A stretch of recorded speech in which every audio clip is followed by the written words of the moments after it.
Martin Chapa. Here. David Garcia. Here. Norma Salinas. Here. Jacob Perez. Here. And Joseph Ruiz here. Let the record show that there is a quorum of board members present and this meeting has been posted in accordance with Government Code Chapter 551, State of Texas Open Meetings Act. We move to a moment of silence followed by the Pledge of Allegiance and the Texas Pledge.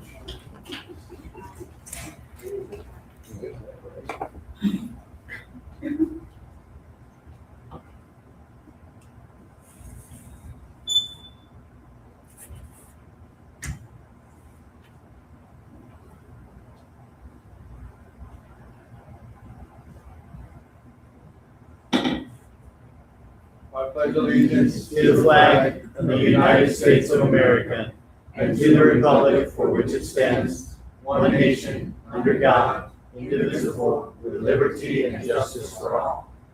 Under the Texas flag, I pledge allegiance to thee, Texas, one state, under God, one and indivisible.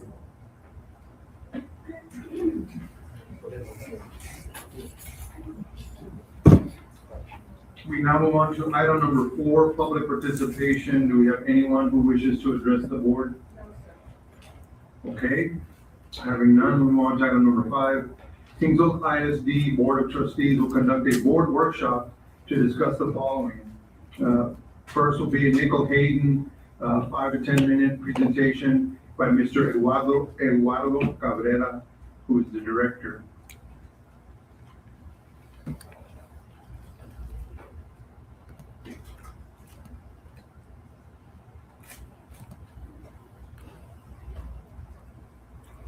Okay. Can you hear me? Is the mic on or no? I can talk without it also. And then just hello, hello. Hello, hello, hello. Test, test, test. Test, test, test. Is it working? No. Let's see No if we mic? can stretch this. I can just talk louder. Testing 1, 2.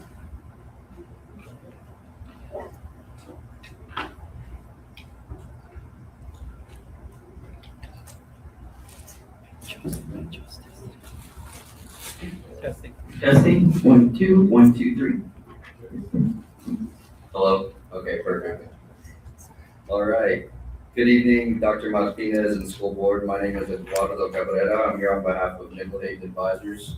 I greatly appreciate the opportunity to be here tonight to present to you all, and I've had the opportunity to introduce myself to some of the school board, but those that I haven't, it's nice to be here and nice to introduce myself. So I'll go ahead and get started to introduce Nickel Hayden Advisors. So we're a minority and veteran-owned firm based in Austin, Texas. We provide financial advisory services, focusing specifically on serving Texas K-12.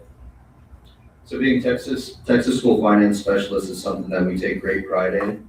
And given today's challenges that boards and school districts across the state are facing, what's going on with legislature, funding pressure, budget constraints, rising costs, declining enrollment, we believe that it is now more important than ever to have advisors on your team that are prepared to help you navigate the challenges and the landscape that we're in today.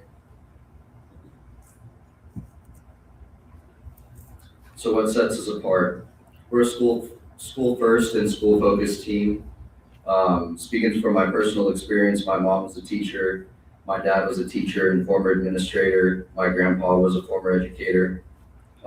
So education is extremely important in my family, and that's what we lead with when we're serving our clients. An interesting story that I wanted to share that's personal to me is my great grandma and her sisters attended King High in the 1920s. And that's something that I was proud of, and that really is an example of how education has been extremely important for generations in my family. And really with that at Nickel Hayden, we start and end every problem with the goal in mind of how do we keep dollars in the classroom. That's extremely important to us, and that shows through the different ways that we can save and keep dollars in the classroom through defeasances, which I know that you all recently accomplished that, which is a big accomplishment. Refundings, managing the tax rate efficiently, using innovative financing structures and maintenance and operation financings as well, like maintenance tax notes and trans or something that we help with. Achieving the lowest interest cost is extremely important whenever we're going out for different loans, bonds, and that's what we do for our clients. So right now, Nickel Hayden Advisors is the #2 financial advisor for Texas public schools. And that's something that we're very proud of.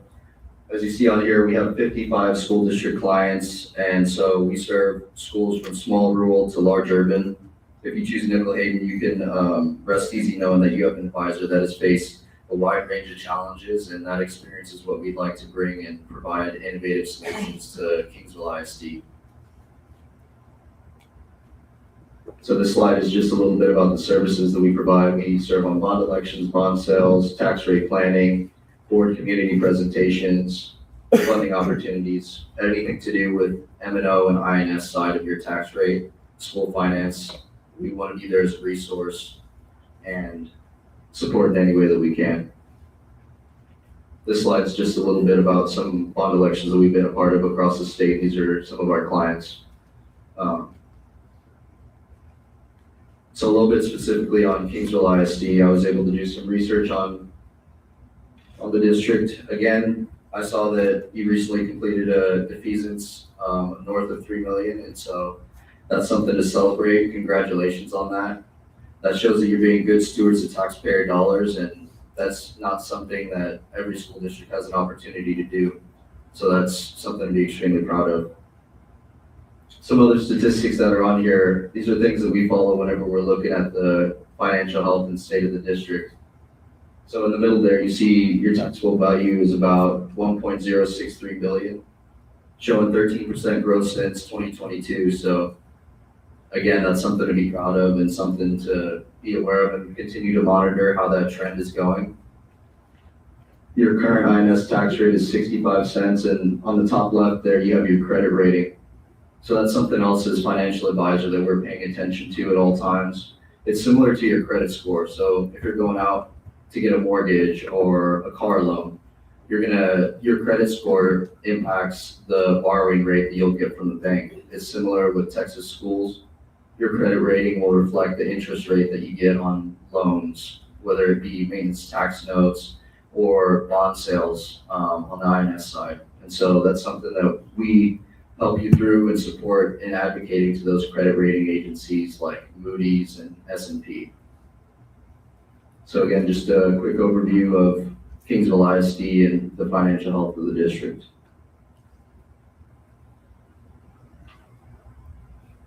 This is some more information. So your tax rate has been steady at $1.41 total tax rate for the last 3 years, dropped it down by a little more than 10 pennies in 23. That's extremely positive. Again, being good stewards of the tax rate. This graph is a historical trend over the last 5 years of your taxable assessed valuation. On the bottom right, we have the top 5 taxpayers. Again, just good information to have and to be aware of and follow. So recently you paid off $3 million of the bonds, so your outstanding debt went down $3 million, and this is just some illustrations of the outstanding debt for the district. So I know that there was a Vader that y'all went out for in 25, and I saw that there was no net change to the tax rate that you all marketed to the community, and that was extremely positive, a great message to go. Some of the ideas that we want to bring and propose to the table are, if you were to go out for Vader again, there would be a good possibility of passing if you went out as a net tax decrease. And I was able to, what these slides show is that right now your INS tax rate is at 65 cents.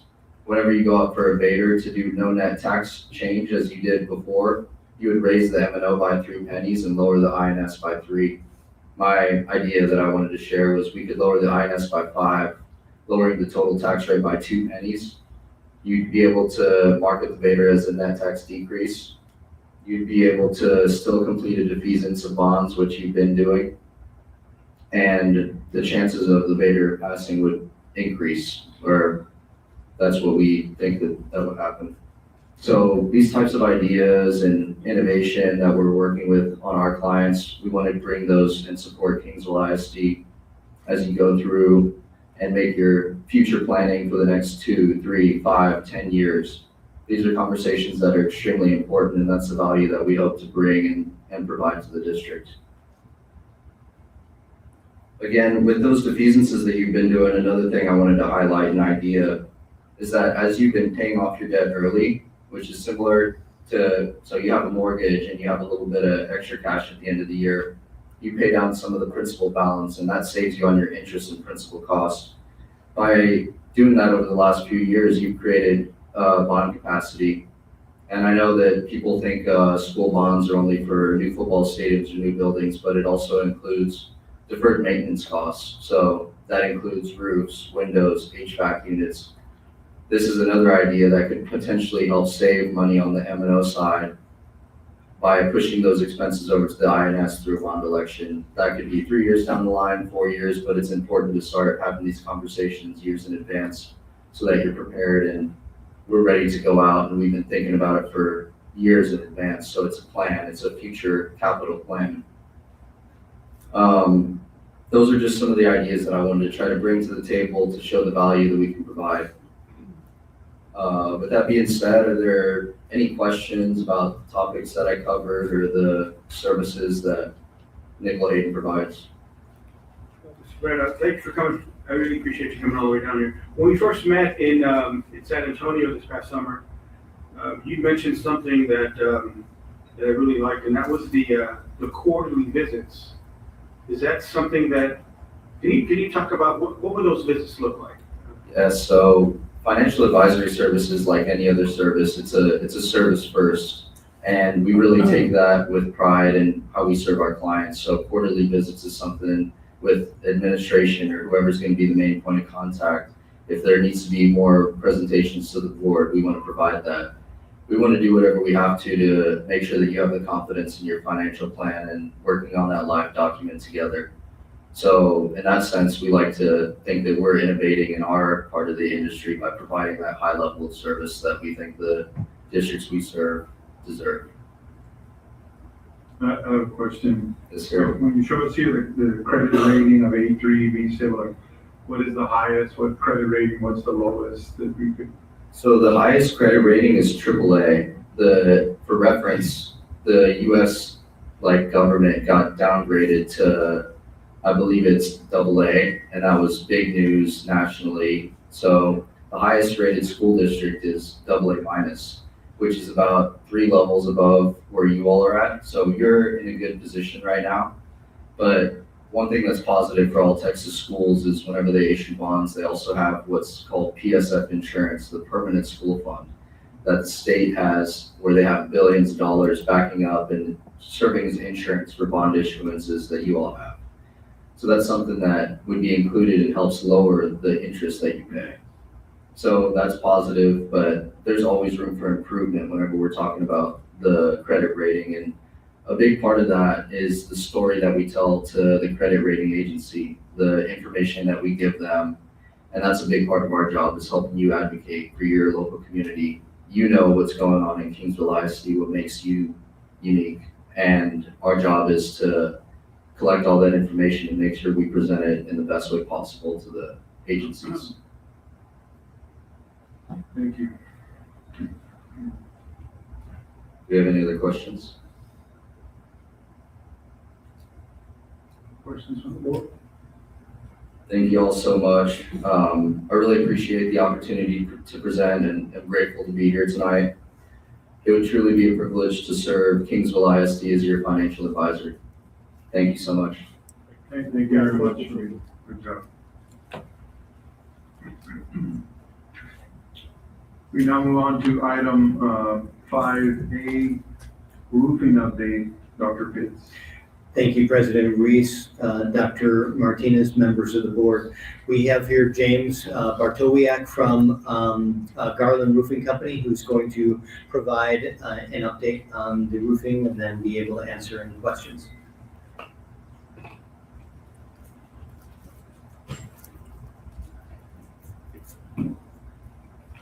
Good evening. Yes, yes. Yes, there's just a- one slide.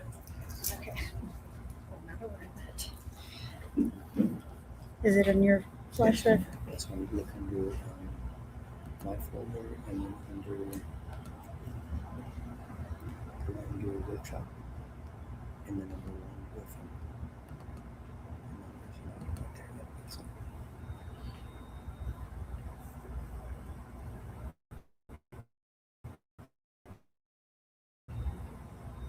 Perfect. We'll make that bigger. There we go. So following the last board meeting when we presented the district roofing needs, we went into Gillette Middle School, we really broke it down into essentially bite-sized pieces that are still cost-effective as far as mobilization and labor costs would go. And then we also broke it down into your immediate needs. So the first thing in the table that we see is our immediate needs. This is based off of data that was given to us from the school district where your current leaks are occurring across the campus here. So we broke it into these 6 different roof sections. Comes up to about half the campus, which is 54,000 square feet. And again, you have 2 options on this campus, essentially to recover and to replace. Recover, you're looking at about $1.5 million for your immediate needs, and your replacement just over $2 million. We then went ahead and broke it down into essentially halves, right? So you have your east half and your west half. I actually just realized that these are backwards. So your east half, we'll call it on this presentation, roof sections 5 through 13, equates to just over 35,000 square feet with a recover budget of just shy of $900,000, and then a replacement budget of just under 1.5 million. Your west half, which is a slightly larger, your recover is 1.5 again, and then your replacement is 2.25 roughly. And then your gym and cafeteria, which is a smaller section, about 20,000 square feet. You're looking to recover for about $500,000, and then a replacement of 800,000. And then as you can see at the bottom, I know we had previously discussed kind of doing it all at once.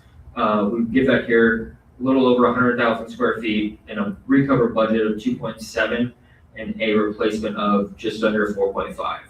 Do you guys have any questions as to how we broke this down? Yes, sir. Forgive my ignorance on this, but what is meant by recover replacement? Is recover just to do, like, is it a patch job, and replacement is a total replacement of the roof? So I wouldn't call it a patch job. On a recover, it's a good analogy, right? But on this project in particular, we would adhere or secure a cover board and then put your roof on over that. So you're putting a roof over the old roof. You're gonna save money in the short term on labor because you're not tearing off. You're gonna, or not you guys, whoever the board is in 20, 30 years from now, whenever it comes time to tear this roof off, is gonna pay more to tear it off essentially. That's what you're doing. James, correct me if I'm wrong, since our roof has not had a recover before, that allows us to be able to do a recover. That is correct. You're allowed to have 2 roof systems, and this roof only has 1 on it currently. So you're gonna leave the current roof system and then essentially put 1 over it, whereas the replacement option is to remove everything down to the structural deck and then install completely new from the bottom up. And as far as recover versus replacement, longevity, like, what's the difference? Is it, I mean, obviously replacement would be the best option, but if you had to kind of gauge.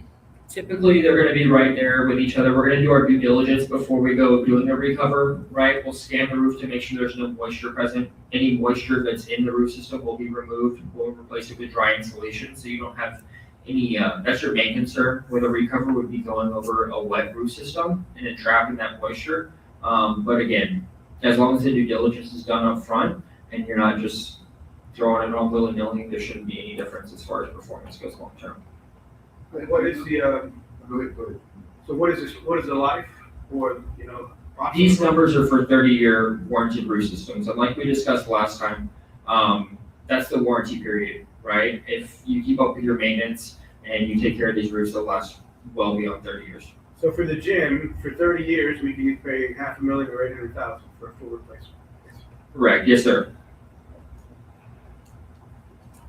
What would be the, I don't know if you'd be able to tell me, the time frame for each of these descriptions? Take an example, immediate needs. What would be the time frame to get that work done? Between, we're talking right now, bidding and contracting and completion, about a year. Yes, sir. So I know it was brought up last board meeting, and I talked about doing it all at once, but there is no way. My only concern is building section by section. You're talking about the inflation it's gonna occur, which is gonna increase. Right.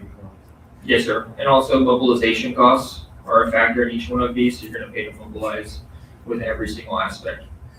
So tonight we are bringing options to the board, and right now when we go over the budget, in that budget, there's only $200,000 for roofing expenditures. Anything else would add on. However, the very next item that we have is a maintenance tax note, which is basically taking a loan out and paying the cost of roofing over several years, and that will be the next item today that we're sharing with you. Thank you. Yes, sir. Does anybody else have any questions as far as this is concerned? Thank you, guys. Thank you very much. We now move on to item 5B, maintenance tax note. Dr. Pitts. Thank you, Mr. Reese. And as said before, maintenance tax note is on the M&O side. It is essentially taking out a loan and paying out over 15 years the cost of the loan but the issue is again that you have interest and you also have fees that are involved as well. And Thomas Lestraps from T. Hadina Financial Consulting should be available remotely to talk a little bit about this and answer any questions. Good evening, everyone. Yes, can you all hear me okay? Yes, we hear you. Okay. Yes, Thomas Lestraps at TRA Financial Consulting. Really appreciate y'all's flexibility with allowing us to join virtually this evening. We regret not being there in person, but I think that was a good summation by Dr. Pitts there. Essentially what we're looking at as a potential option to address some of these roofing or other maintenance needs around the district is what's known as a maintenance tax note. It is different than what the district is presently familiar with, which is bonds repaid with INS tax revenues. These notes would be repaid with M&O revenues. So it would be the separate tax bucket, the separate revenue bucket, including support from the state. So we did run a preliminary analysis that we shared with the district staff last week, looking at a $2.4 million maintenance tax note. The benefit with the maintenance tax note is you do not need to sell on the open market. So there is a reduction in the timeline for the transaction. There is also a reduction in cost, as there's no need to pay a credit rating agency or an underwriter or some of the other members of a typical open market working group transaction. Looking at a 15-year payment term on a $2.4 million maintenance note, you're looking at about $225,000 per year in cost. That's with an estimate of 4.75% interest rate. We estimate fees of maybe about $100,000. All of that is preliminary and subject to change should we get, once we get the transaction started. But again, the benefit there with the maintenance note is the timing, the accelerated timeline. So if this is a dire need to receive the funds, certainly the timeline of the transaction is accelerated. But the draw on the negative, I guess, of the transaction is that it is a drag on the maintenance tax budget.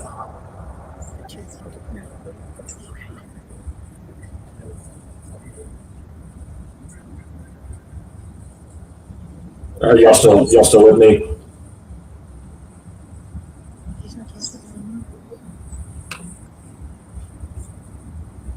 Are you still with us, Thomas? I can hear y'all. Can you hear me? Yes, we can hear you.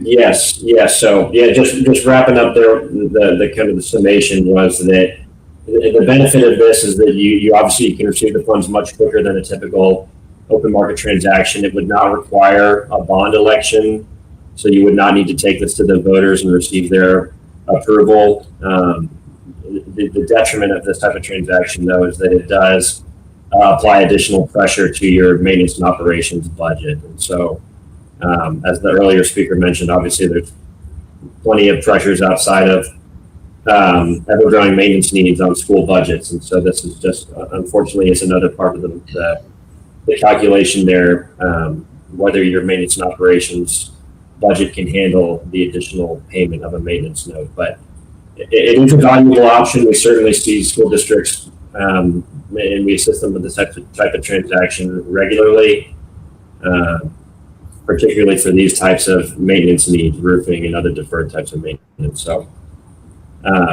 one thing is that if you should choose to go out for a bond election at some point in the future, school districts are able to refund maintenance notes with INS tax bonds.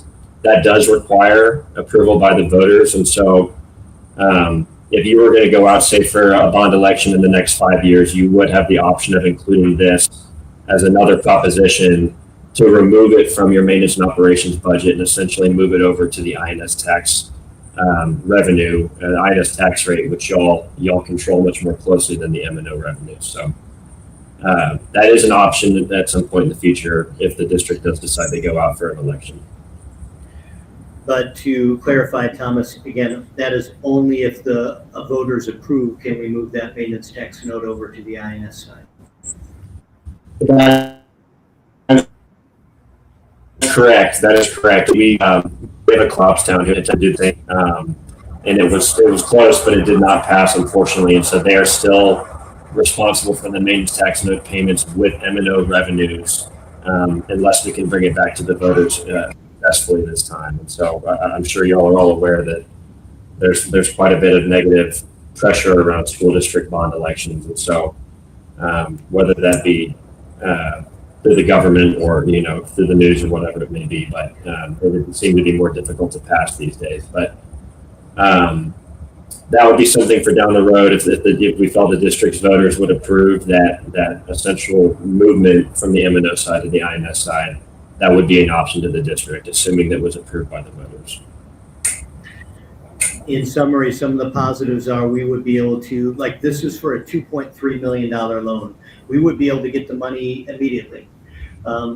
However, some of the negatives are then we'd have to pay every year for 15 years about $225,000. That would put pressure on the M&O budget every single year for 15 years.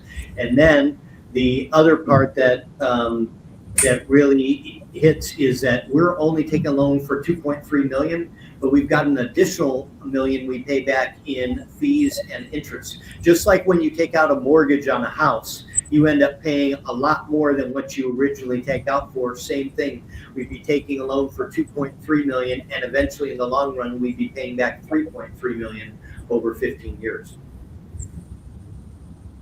I think that's a very good summation, yes, sir. So, Dr. Pitts, we saw what happened when we went out for the Vader. Yes, sir. We got killed. Okay? Do we want to come back to the taxpayers and say, hey, we want to ask for so much money for the school district? Let's wait till we get a B average next year, Dr. Martinez. You got it, sir. That's, I'm just, maybe I'm talking out of my mouth, but I don't see bringing that to the public for sure. I know you said we don't need to bring it to the public, we can just get it. But you know how when people get wind of what we're doing and not letting our people know, our citizens, yeah, I'm gonna be very, very looking at that, so. Yes, sir. And to clarify, we are not recommending this option. We are bringing to the board all available options. And really, the three options that we have right now are: number one, use fund balance to pay $2+ million to repair the Gillette roof. Number two, get a maintenance tax note to get a loan and pay over $1 million in interest over 15 years. Or number three, just right now, patch the roofs as they happen. Those are the three options really we have right now. And I know that those aren't good options, but those are really what we have. And we're just bringing all the options to the board so that you can decide. I have a concern with that. Yeah, I know we're a board that we need to make decisions, but we're not experts in this stuff. I know I'm not. And I would like a recommendation for administration. I really, really would. For us to decide as a board, okay, but there's some things I don't understand here. And I know we're in a workshop, but I still don't always get the grasp of it because you need to go into a little more detail. But for the board to say, we got three options, you board make the decision, I have an issue with that. Administration, you guys are the experts as far as finance, and you look at the budget every day, and I'm not just pointing at you, Peter, okay? But the administration, so I would like a recommendation from administration, from the superintendent.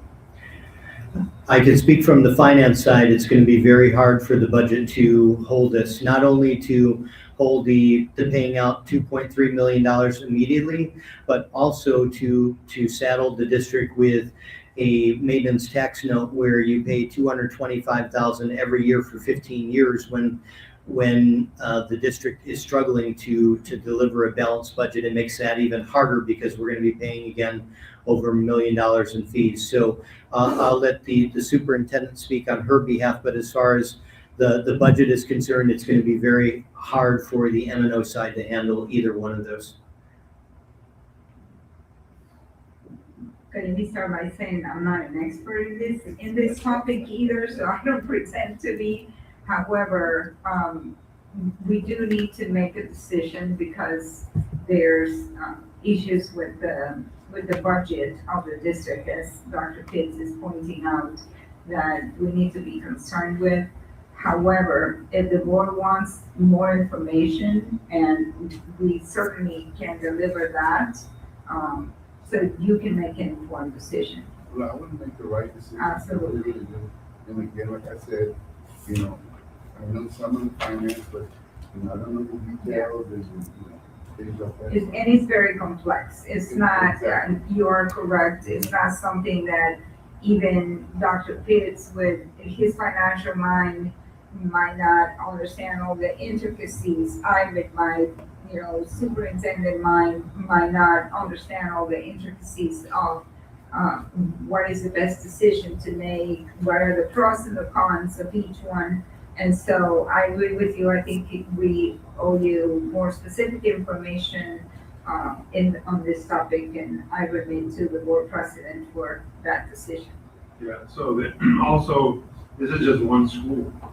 We know that we have other schools that have issues, so, we're talking about just repairing one school, and that's not gonna solve district-wide, our roofing needs, so, I agree with all of you, it's very, complex, and I don't think, this presentation is gonna give us enough information to say, okay, let's go ahead and put ourselves in debt for the next 15 years, because I don't think that's the answer. And then on the flip side, we can't keep kicking the can down the road because, we have a roof collapse on our children or, and hurt someone, that's something that's not acceptable. So if we gotta do it, bid by bid, and if we're getting a 30-year note or 30-year guarantee and you're doing it, resurfacing rather than replacement, I think it's, it's a lot less expensive if we do something like that. So, I don't think we're making a decision tonight as far as do we do the roof or not. It's just getting information, but definitely I think the more information we get, I think the better, right? That's what I was trying to say. I didn't mean like let's lag this on, to like you said, kicking the can down the road. That's not what I meant. I just want to make an informed decision. That's the bottom line. And it doesn't have to go on forever. We can get it done, as quickly as we can. And you're right with the roofs. We got to get them repaired for the kids. So that's just my concern. I need to make an informed decision based on the three, choices. I just want to make sure, Dr. Pitts, once again, these were the only options that ever came to the table.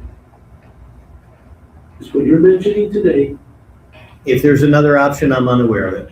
Okay, so you're not aware of any other options that have come to our office of people that can help us with this? Besides those three options, you're hesitant because that tells me something that maybe there is. That's all I want to know. Well, I'm just wondering what you're asking, what you're getting at. Are those the only? Because it's a workshop, I think, I can't say what I want to say, but, So let me say that, let's talk timeline. Tonight, what the board needs to do is the board needs to decide what exactly we're going to put in the paper for the budget and tax rate. Can this decision be delayed a little bit? The answer is yes. At any time, the board can adopt a maintenance tax note. At any time, the board can amend the budget and include other items such as roofing inside the budget. So the board can do that at any time. Again, we are under a timeline to get some budget approved by the end of August. Otherwise, we're not able to spend funds when September comes. But again, we can change what we put in the budget. That is the board's prerogative at any time. We just have to get a budget approved by the end of August. So I think most definitely, we're not prepared to make a decision on the roof. I mean, there's just no way, we don't have enough information. But definitely agree with Dr. Pitts, and we have to pass some sort of a budget soon, because then they can't spend any money. So we need to do something, but maybe just not this evening regarding roofs. So I think we should just move on to the next item, because we're definitely don't have the answers we need. And Gillette is the one that needs it the most. I mean, that's the priority in the district. Yes, that was identified by the Garland Company as the highest priority facility.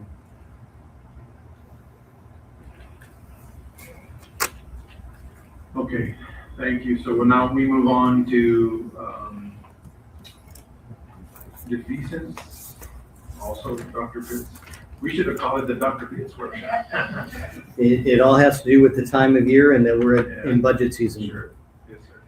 So you are very familiar with the defeasance. So defeasance is basically that you collect more money than you need to pay your bond debt for that individual year, and you use the extra money that you collect to pay off extra principal, reducing interest over time. So the couple of things that are a little bit different this year, they passed a new Senate bill. You do have to have exact language when you're doing the defeasance, and I have that language when we get to the board meeting later on. There is language on the defeasance.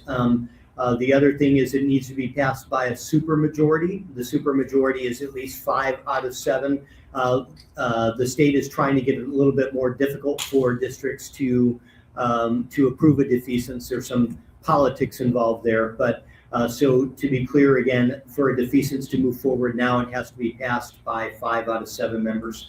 We also have, I believe, is Humberto Aguilera online to talk a little bit more about the defeasance.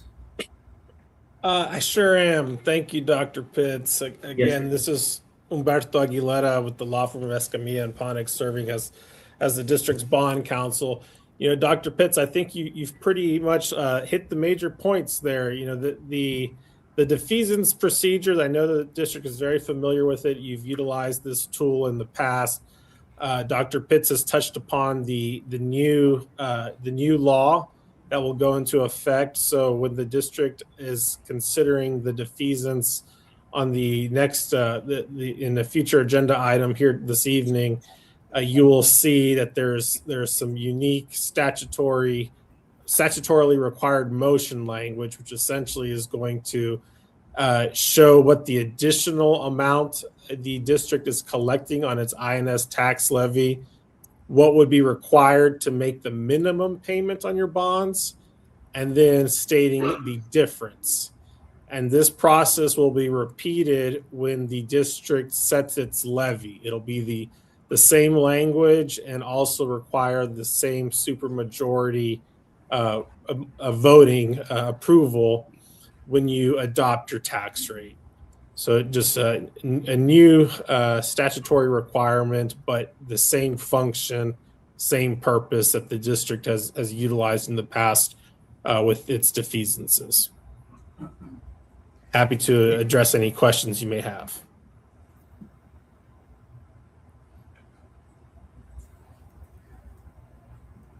By using the defeasance, you'll see in a later item, we've been able to take 5 years ago, we had $81 million in principal and interest debt.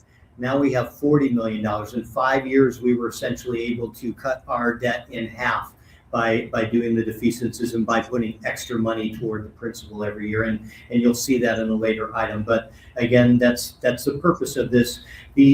Now, how does it help the taxpayers? It saves them, again, millions of dollars of interest over the course of the next several years. Our bonds weren't expected to be paid off till 2044. And there's a chance that in 5 or 6 years, we could have all our bonds paid off if we are allowed to continue to do defeasances. And again, you're saving the taxpayers millions of dollars of interest over that time that they will not have to pay. You know, Dr. Pitts, sometimes I become your biggest critic sometimes. But what Mr. Cabrera said from Nicole Hayden is that you've done a pretty good job in leading this with this defense, and thank you for that, because I'm going to support that. Yes. So, I've never heard that from anybody from Tejerina come back and tell us that this fact that we've been good stewards of our finances. That reflects you, Dr. Pitts. Thank you for doing that. All right?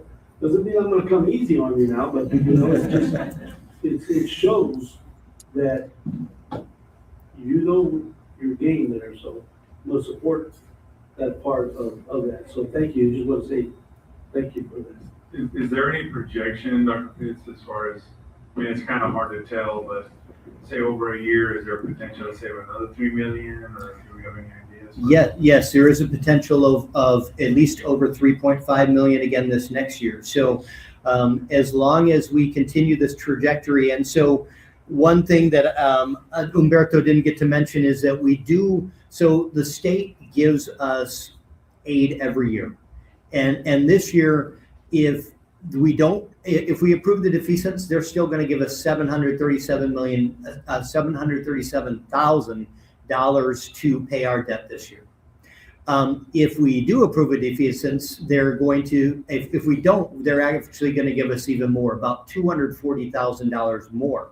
They give more state aid because they're trying to incentivize you to not do a defeasance. But the thing is, when we are saving way more than that $240,000 by doing defeasances, it is in the best interest of the public to continue to do those, even though they would give us $240,000 more of state aid for bond debt. We are saving quite a bit more than that, at least over close to $1 million in interest even in a year, even though we're using the majority of it to pay principal. Dr. Pitts, I'm looking through the paperwork here. I don't see how many years in a row you've been doing these. At least 4 or 7. Yes, sir. Beyond that? I can get that for you. I need to look at the exact one, but I believe it is for, like you say, but I need to double check to make sure that is the right amount. So I can make a note and get that to the board. Okay, so I just have a hypothetical.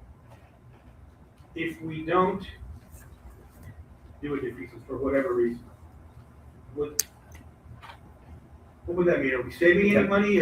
So- More money in the budget is where more money. No, if you don't do a defeasance, if the board doesn't pass a defeasance, we are only allowed to collect as much INS tax revenue just to pay our debt every year. That's it.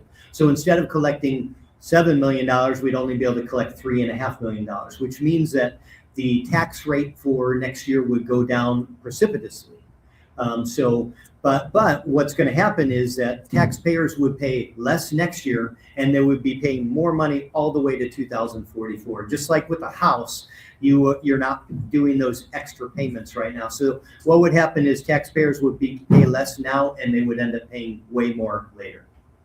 And I heard you mention, so if we were to continue the defeasance, we could potentially pay this note off like by 2032 or something like that? Yes, that is potentially true. If we go by the same trajectory, and actually there were some years where we only paid off $1 million when we were starting on the defeasance. We could project to potentially do that even less than 6 years. But again, that is subject to the legislature, because every year they are trying to make it more and more difficult for school districts. They have talked about not allowing it to happen at all. But in the end, what they decided to do is, hey, we're going to take away some of their state aid. That's where they are right now. And right now, every year, it seems like they're taking away a little bit more state aid. That's where they've ended up right now. And it's essentially their goal to prevent us from paying off our bond debt sooner so that their friends can make money? Is that? Well, their main goal is that they want to say that, hey, we're in office and we cut taxes for everybody right now. Doesn't matter that you're going to pay all these millions of dollars interest in the future. They just want to be able to say to their voters that, hey, we cut your taxes right now, so they can be reelected.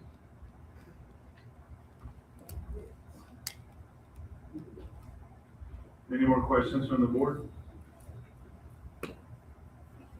Okay, hearing none, we move on to item 5D, fund balances. Dr. Pitt. Thank you, Mr. Ruiz. So we're gonna start off with, let me wait till we get this up there. With fund balances, the 4A.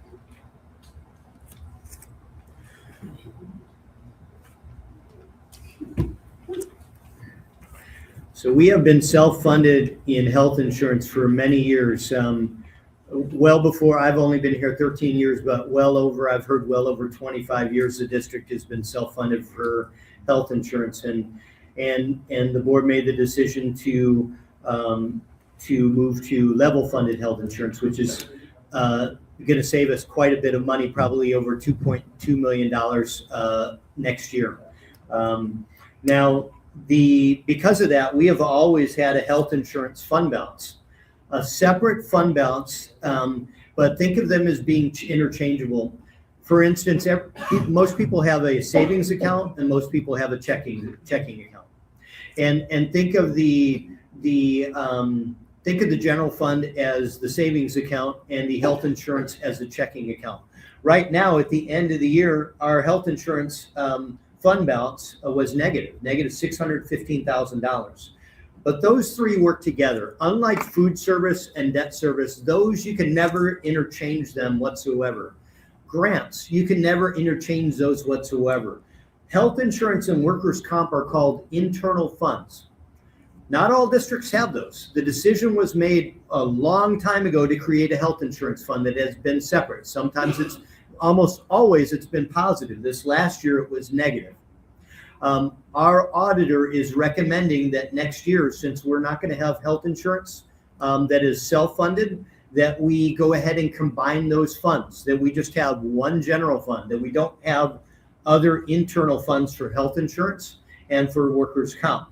Again, normally for the audit, those are all totaled together. Those are all considered internal funds. In other words, the auditor takes the 9.7, subtracts the 615, adds 144, and that is all considered one fund that we have under local control altogether. He is making the recommendation next year, since we are level funded, not self-funded, that we do not go ahead and have a separate health insurance fund balance next year. He is also making the recommendation that we don't have a separate workers' comp fund balance last year. So there's another reason I asked these questions, why 4 years ago we have the separate workers' comp fund balance. They had been putting money into the workers' comp fund balance for years, and it had been over $1 million. And I asked him about that and said, hey, is this something we can bring to the board? But again, this is something where, unfortunately, since it was over $1 million and that money had been put there for the purpose of workers' comp, that he said that we should not look at combining funds. So over the last several years, we have been drawing down from the workers' comp fund balance without funding it more, so that in the hopes at the very end that we could, and now it is going to be where it is going to be something that the workers' comp fund is going to be at a point where we can combine it with the general fund. There's not going to be a huge balance anymore. The issue is going to be that we're going to have to start funding it again. We have not had to fund workers' comp fund balance for 3 or 4 years because it has been $1 million, and then it was $800,000, and then it was $600,000. And all of these funds are reported in the audit, but they're reported as separate internal funds from the general fund. Now, again, the auditor's recommendation is that we combine all 3 of those funds together and just have one general fund, that we do not have any other internal funds. In order to do that, we would have to reconcile that at the end of this year. Like the projected fund balance for health insurance is negative $1 million. The projected fund balance is for negative $150,000. In order to do that, the board would need to, by action of a budget amendment, which could be taken on August the 25th, would have to say to move money from the general fund to cover the health insurance and workers' comp funds, so that now those are at 0 balances. And now no more is there going to be a separate health insurance fund. And again, the auditor says there's no reason for it because we're not self-funded. No more is there a workers' comp fund. There is one local fund. That is it moving forward. That's his recommendation. Questions from the board? I like that. So, and again, normally a lot of districts, they don't have those extra funds. They have one general local fund. That is it. They don't have any others. But somehow, many boards before this board was here, in their wisdom, they had the idea of having a separate health insurance fund, probably because they were local funded, and a separate workers' comp fund. But there is no more any need. It's better to just have, I agree that it's better to just have one local fund. Then you know exactly where you are. You don't have to add this. You don't have to subtract this. You have one local fund. So that's where we are with the general fund. At the end of this year, it's very hard to know where we're going to end up. And here's the reason why. So what we do know is we're going to know our expenditures at the end of the year. Expenditures go to the end of August. What we won't know is how much money we're going to get. And there's a couple reasons why. The biggest reason why is the property value protest. Right now, every year it seems like we get $600,000 to $1.7 million back. And usually by the end of September, they tell us that much. But then again, through the audit, there's all these other things that affect fund balance besides how much money we spent. For instance, one thing that nobody thinks about is how much leave everybody has in the district affects the fund balances, because the auditor has to look at how much we are expected to use in leave balances in the next year. The auditor looks at all of those different things. So we will know how much we spent. What we won't know is how much we have in revenue. And again, we always budget most conservatively because of this. We budget conservatively on how much revenue we're going to get, because we don't know how much we're going to get. We budget on expenditures because we don't know how much at the beginning of the year. We don't know how much we're going to spend. We don't know what emergencies there are. But you have seen that in the end, we usually come out somewhere $1-2 million less than what we had projected, because we always try to be as conservative as possible. Again, worst case projection in this year, we are still going to have enough money to manage all of next year and probably all of 27, 28, as long as we are very frugal in what we do. But we could be out of money somewhere in the middle of 27, 28 if we have a lot of emergencies, and that's something that the board will need to definitely address as well. But again, right now we are not in danger of this next year of running out of money, as several other school districts have, because we have budgeted conservatively. I'll take any questions that you have. Mr. Pitts, I do have a question. Yes, ma'am. You talked about general fund. Is that just local funding, or does it include state and federal, or just local? No, the general fund basically includes your local budget. Now, your local budget is funded by your taxpayers, which we usually get, let's say, $7.5 million from our taxpayers. Then we get $18 million from the state, and that goes into our local budget. And we used to get a lot of money from the feds. Now maybe we're getting $325,000 from the Fed. All of that goes into our local budget. So the budgets that you have are, if we combine these, the budgets you have will be three and only three. They will be your local general fund. They will be your food service. Those funds are completely separate. You cannot mix or mingle. You can transfer money, as we have had years in the past. You can transfer money from your local fund to your food service fund if you run out of money, but you can never transfer money from your food service fund to your local fund. And then the third fund that you have is your debt service fund. Those are completely separate. You cannot go ahead and interchange those whatsoever. Then in addition, the only other sources of revenue that the district has are grants. And the grants, again, are completely separate from those three fund balances as well. Any other questions from the board? So what we do need to go over is the food service and the debt service fund balances. We are projecting that food service is about flat this year, and you'll see that next year, so we have over $1 million there that can only be used for food service. We are going to have a drawdown on that. We have $450,000 that we're projecting to buy new freezers for Gillette and for Harvey. So we will probably cut that fund balance in half by next year. We'll take a look at that on our next page, but we still will have enough there to cover that. Again, when we look at large expenditures, there's also about $50,000 that we will have to spend out of local fund to pay for the foundation of the freezers. The debt service, we're looking at drawing. Did I say something wrong? Let me interrupt for a moment. I'm sorry. I sent the board the pictures of the foundation as you requested and the condition of the freezer, so you can kind of compare why this is a necessary expense. And again, the great majority of the cost for the freezers comes from the nutrition fund, with the $50,000 towards the foundation, because that is on a building kind of cost. So we are responsible for that. And the last one is the debt service fund. So healthy debt service fund is at least $750,000 for a district our size. Why would you even have a fund balance? Let's say that a catastrophe happens and people are not paying their taxes. I mean, you want to have something in there. That's why we don't recommend depleting it all, but we don't need 1.6 million in there.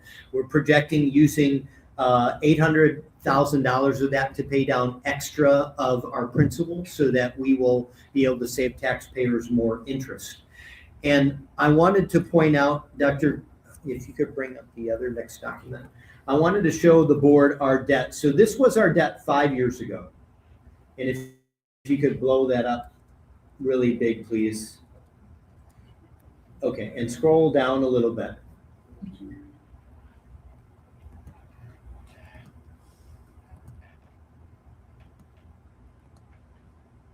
So this was where we were 5 years ago. You see that our notes go all the way out to 2043. And look at the third column on the bottom. The first column is our principal. That's what our principal was 5 years ago. Then the second one is interest 5 years ago. Total amount that we owe for debt service, $81.8 million. That was 5 years ago, before the board started doing their defeasances. And again, I appreciate Mr. Garcia, the kudos for the defeasance, but again, this is something that I brought to the board, and you have been approving it every year. So it is the board's wise stewardship that has cut this down. Let's take a look at the next document. This is current. Right after we just did this defeasance, this is where we currently are. So principal 31 million, interest 9 million, 40.5 million. It was 81.8 million 5 years ago. And because of that defeasance, we now only have $40.5 million We basically cut it in half in 5 years. So again, that's the board's wise stewardship that you have been approving that. Again, it seems intuitive, like why would you want to be paying more taxes right now? Well, the reason is because you're going to be saving the taxpayers millions of dollars. And instead of going to 2043, we could essentially pay this off by 2032 if the board continues doing the defeasances that they're saying, right? I'll take any questions the board has. Good job, board and Dr. Pitts. Okay, hearing nothing else, let's move on to item 5E, large expenditures. Dr. Pitts. Yes, sir. And this is just a review for the most part, but I want to review the foundations of what was included in the budget because the next item, we will be talking about the budget next. So let's review the large items that are included in the budget. So we've got $95,000 approximately for the retention stipend. And again, the board last year approved the 3-tiered system where if you've been with the district 1 full year, you're going to get $100. If you've been with the district 2 full years, $200, and 3 full years, $300. And we have to set a date. So what we've set for that is September the 1st. If you were with us from September the 1st of 2025, you're going to get $100. If you've been with the district since September 1st, 2024, you're going to get $200. And if you've been with the district September 1st, 2023, $300. That way, there's no room for, I guess, misinterpretation at all. It is very, very clear. I'll take any questions the board has on the retention pay. Okay, roof repairs right now, there are $200,000 built in this budget for roof repairs, but again, that is mainly for patch jobs. It's not for brand new roofs. That has not been in this budget so far. But again, the board can, at their will, bring the budget back and amend the budget at any time during the year. So from the general fund, those are the large expenditures, $295,000. I have a question. Yes, sir. So you know how we had the repair at the gym, the old gym at the high school, and we had to cover the $100,000 in the deductible. Is it coming out of this $200,000 or is it in addition? So here is the issue around that. There's a delay on that roof, and that's something that I believe is going to be talked about in closed session.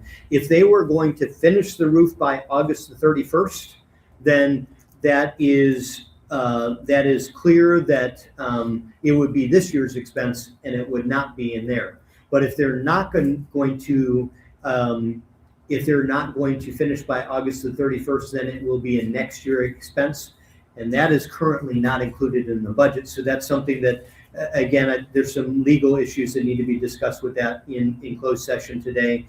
If the board wants me to add that, I could add that to this right here. And again, you can give me guidance after closed session today. Vehicles, those are the vehicles that we anticipate are the district's biggest needs. Maintenance box truck, again, we were renting U-Hauls for the move right now. That is a dire need. We have not been able to fix our box truck. It's been out of commission for over 6 months. 15 passenger van, we have one. It has been used a lot. Again, the advantages are that, number one, when you're taking a small team like golf or tennis or volleyball or basketball or cross country, those sports that not only do you use less gas because you're taking a smaller vehicle, but also you don't need a CDL driver to drive those. And we have a shortage of CDL drivers outside. I believe only 3 of our coaches right now have a CDL. So that is another advantage of that. We have right now in our construction fund $1.113 million. Those funds can only be used for repairs at the high school. If the domes were repaired completely and there's money left over, then that money could be used for additional repairs in other areas, which we do have need in other areas. You see the walk-in freezers, most of that, $450,000, is in the food service fund.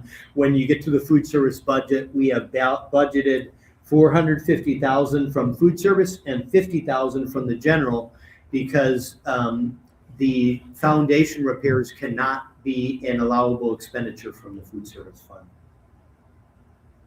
Property and casualty insurance, we're budgeting flat. I put in there 600,000, just so a little bit of leeway there, but they are actually hoping that there could be a decrease in property and casualty insurance next year. So there was a huge decrease from 24 to 25 to 25, 26.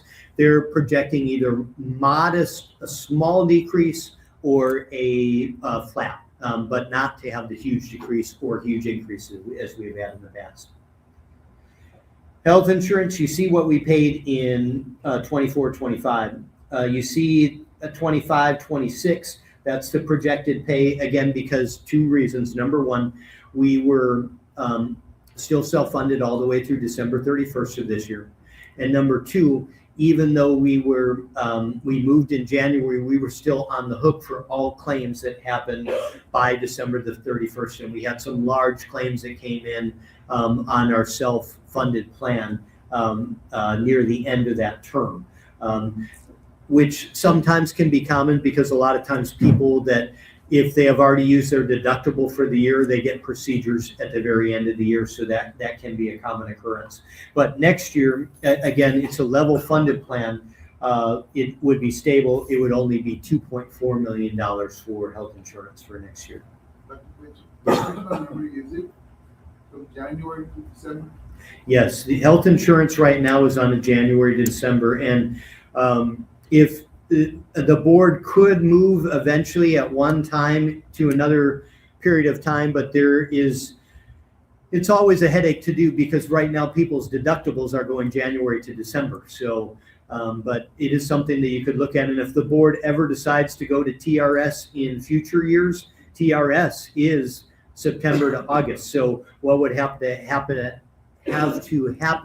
is that the board would have to get basically a partial year to transition from one to the other if the board was going to do that. But right now, health insurance is January to December. Any other questions on the large expenditures? Hearing no questions, let's move on to item 5F, scoreboard. Yes, sir. So right now, the district leadership is looking at scoreboards. The cost for the scoreboard was not included in this budget.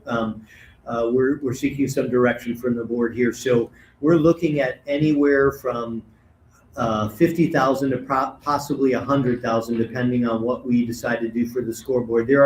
There's three major costs for the scoreboard. Dr. Pitts, Yes, sir. can you be specific about which scoreboard, which field? Oh, yes, the baseball scoreboard. Yes, the baseball scoreboard. So at the high school. So there's three major costs for a scoreboard. One is the scoreboard itself.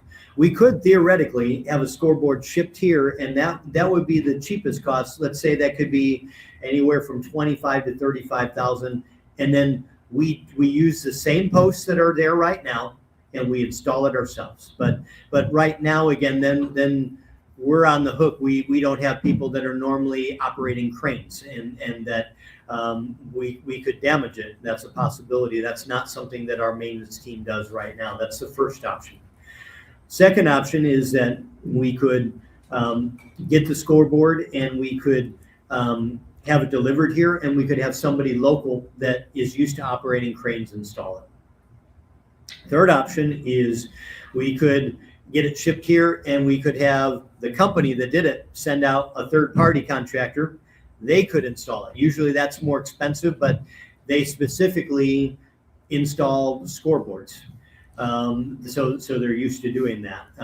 So that's basically the third option. And then really the fourth one is to tear down our existing post and put in new post and do that all over again. But we have had several of the contractors that say that unless we get a scoreboard that's a lot bigger than the one that we have, that our posts are sufficient. They've done some welding work on our post, and the vendors that have looked at the posts have said that those posts are usually sufficient. So those are the things that we're looking at. But either way, the scoreboard is going to be an option that If we have someone else install it, it's probably gonna be between 50,000 and 100,000, depending on who we have install it and whether we decide to get new posts or not. I have a comment. Yes, sir. We need to get this done before the next baseball season. It is embarrassing. These teams come to play us and we don't have a scoreboard. When I heard that, and I know there's more important things than that, but, just the perception of Sinton or Charales, we come over here and we wouldn't, have a scoreboard. So hopefully we can get it done before this the baseball season comes around, because, I really feel that needs to be. And also, is there any sponsors? I know that the one of the girls softball, well, we had a sponsor for that one. They put their name on it and they give the lion's share of the money to it. That would be something that we could definitely look at before we do that. If that's the direction the board wants to move in, my recommendation would be at least we budget for it and we put it in the budget. And then if we can get a sponsor, great. But otherwise, at least then it's in the budget and we can get it done. So I can add that to the budget. We can look at the options. My best recommendation is to add $75,000 into the budget for that. I don't think it'll be that much, and especially if we don't do the post. I think it can be hopefully closer to 50, 60, but I can add that into the budget, and then we can try to get the sponsors first, and then if not, at least it's in the budget. And then we could bring it to the board after administration has had a chance to review the bids, we can bring it to the board, and then the board can make a decision. But at least then it's in the budget. And if we don't end up needing it because we got a sponsor covering all of it, that's great. We just need to get it done. Board members, Ms. Morris, our Director of Communication, Engagement and Development, will be over here. She's going to be reaching out to different organizations to secure sponsors as much as possible to support this task. So we're working on that as well. Is there a Prosperity Bank here? Yes. They sponsored the first one several years ago, and we were in the process of the second scoreboard. And when our AD left, that kind of fell through the cracks. But he was moving on that one, and had already met with them. And like I said, after he resigned, that just. We already discussed that. Yes. Yes, we do use Prosperities Bank, and you bring up a good point about the sponsor, because we can get a scoreboard that has like advertiser panels on the scoreboard there. So, and if it pays for itself, so much the better. Dr. Pitts, Yes, sir. is it, I'm gonna help my memory, but is it Fenway Park that has the wooden? I think it's the green wall. Metal wall or something? That suffice for the first thing. I nominate Jake Perez. They should be Get to the score. Put the numbers up. We're putting the name on the scoreboard, I'm fine. Yeah, I just feel that, as we start working on it, I don't care if it's done through donations or whatever, it just needs to get done. For me, that's embarrassing, but. Yeah. My personal. Yes, sir. And again, I'll at least put it in the budget, so it'll be there. But again, several vendors have said that we shouldn't have to replace our posts. Our welders did a great job on the current posts that we have right there. So I know Oxy and 1.5 might be a contact that if you work can get into, they're coming into Morelos and moving these factories out there. So that'd be a good contact. I know that we could possibly, they're giving money away now, so I'm not going to touch base with them. Okay, hearing, that's good, definitely, I think we're all in favor of the scoreboard. So now we move on to item 5G, the 26-27 proposed budget.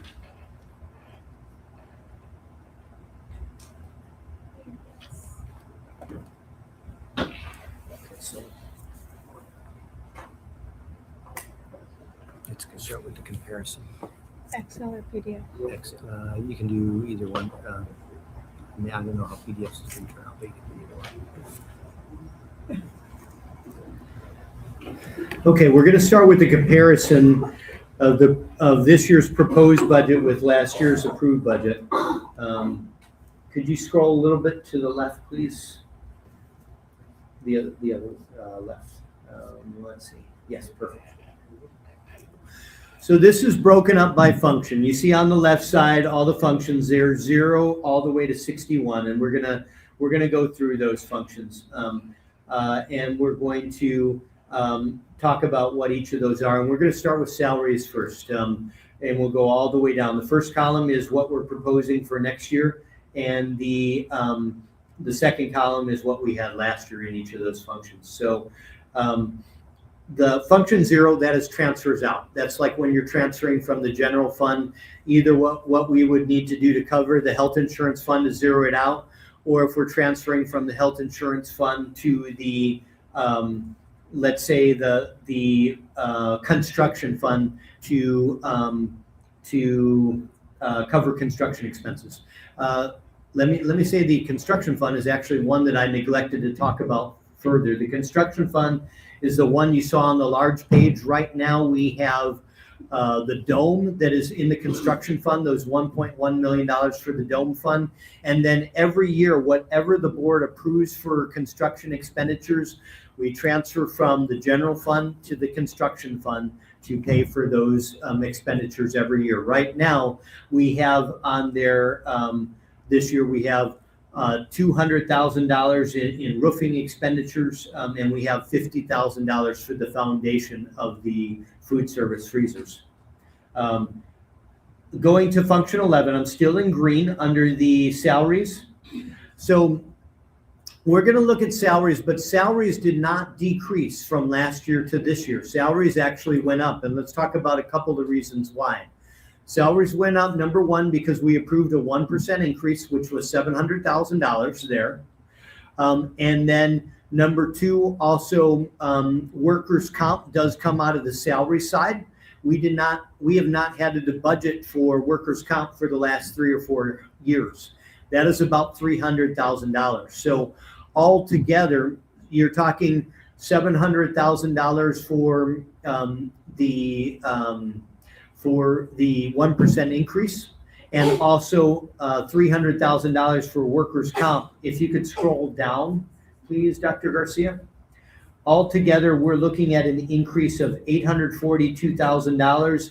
It didn't increase the entire million because we did eliminate some positions in the district, but the salaries, because we gave a salary increase and because now we have to start budgeting for workers' comp, the salaries, the green side, did not go down. Now we'll look at them function by function. If you could scroll up to the top. So the first function 11, that is instructional. So when we are talking about function 11, these are the positions we're talking about. Teachers. We are talking about speech pathologists that work directly with the students because that's considered they're working with them in speech patterns in an instructional way. We are talking about all of our instructional aides are also out of function 11. So again, we're projecting a little bit of a decrease. The reason why a little bit of a decrease, again, we decreased one school. So that's why we're projecting a little bit of a decrease. With library, we are projecting a little bit of an increase. We are going again from, we had some library aides, but now we are going to have a librarian. Again, at one time we paid the library aides out of Title I funds. We are proposing paying the library aide out of the general fund. I'm sorry, the library teacher out of the general fund as a regular teacher. Function 13, in salaries, we have gone down. There used to be a lot of people that were classified in function 13. Function 13 is professional development. It used to be that there were a lot of people that we had training, like instructional teacher coaches, that we don't have anymore in the district. Now those positions we don't necessarily have, so we don't need as much. And there are, with the LASSO grant, there are, we are talking hundreds of thousands of dollars where we have people that are going to be paid out of the grant to come in to do the training. Function 21, that is instructional leadership. That one, we are projecting an increase in function 21 in instructional leadership. Those on that side, those again are all of the employees that are working with special education and instruction to assist the campuses but are not at the campuses. Function 23 are your campus administrators. Function 31 are your counselors and your diagnosticians. Projecting an increase in that, we are bringing on a school psychologist onto staff. So even though it's going to cost more on the salary side for school psychologists, when we get to the consultant side, we're not going to be paying for as much professional services on the consulting side, but now it is on the salary side for function 31. Function 32 is community services.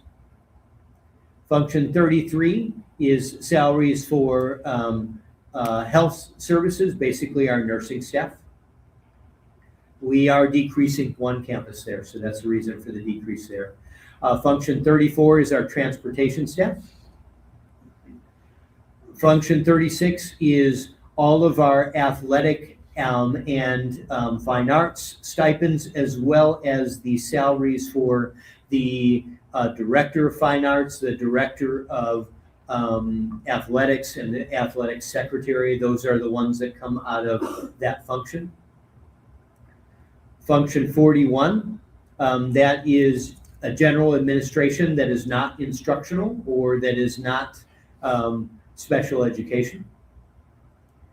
Function 51 is our maintenance and custodial staff. Functions 52 is our safety and security staff. Function 53 are all of our technology/PEAM staff. Function 61 are all of our liaisons. We are looking now at having 4 liaisons this next year, 4 community support liaisons. So that's the reason for the increase right there. Function 93, there are no salaries in function 93. We'll talk about that in the blue section. Any questions on the green section before we move to the blue section? Why is maintenance so much?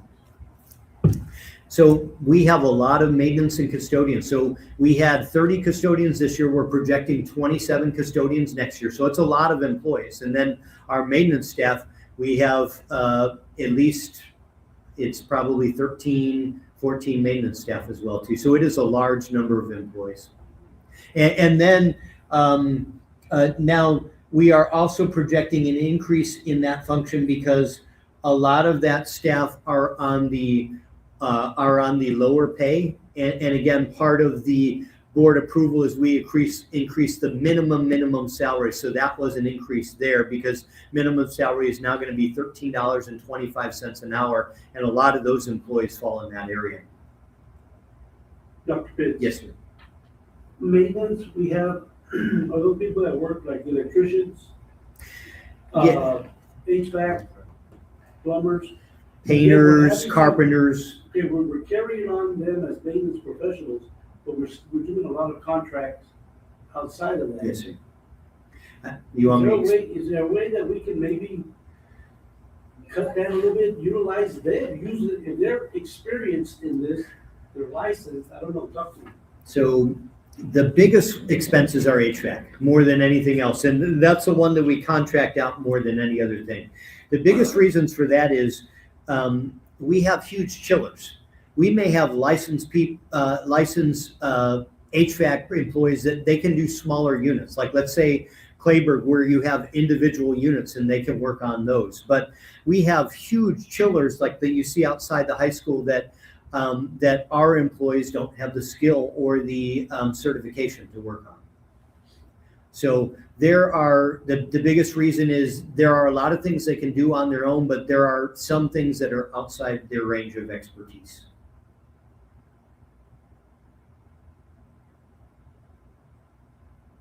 Are there certain contractors that we're using that are already vetted with with the district, or how do you do that? How do you So we usually go out for bids. The standard is we need to get at least 3 quotes. And as you have seen, we have brought a variety. We've probably used 8 to 10 HVAC contractors this year because we go out for bids and we try to do the one that gives the best value for the district. And sometimes it might be one company that wins the bid. Sometimes it might be another company that wins the bid. Local companies have won bids as well too. Usually the local companies aren't the ones that work on the huge chillers. They will have the expertise and work on the smaller units, but they're not the ones that, again, will work on the huge chillers. Usually those are like big commercial firms that work on those. But we do, again, put it out for bids whenever there is an HVAC project. Do we have a chiller out right now at the high school, or do I need to repair? We do. I don't know if Ms. Bayless, if you have any more information on that than I do.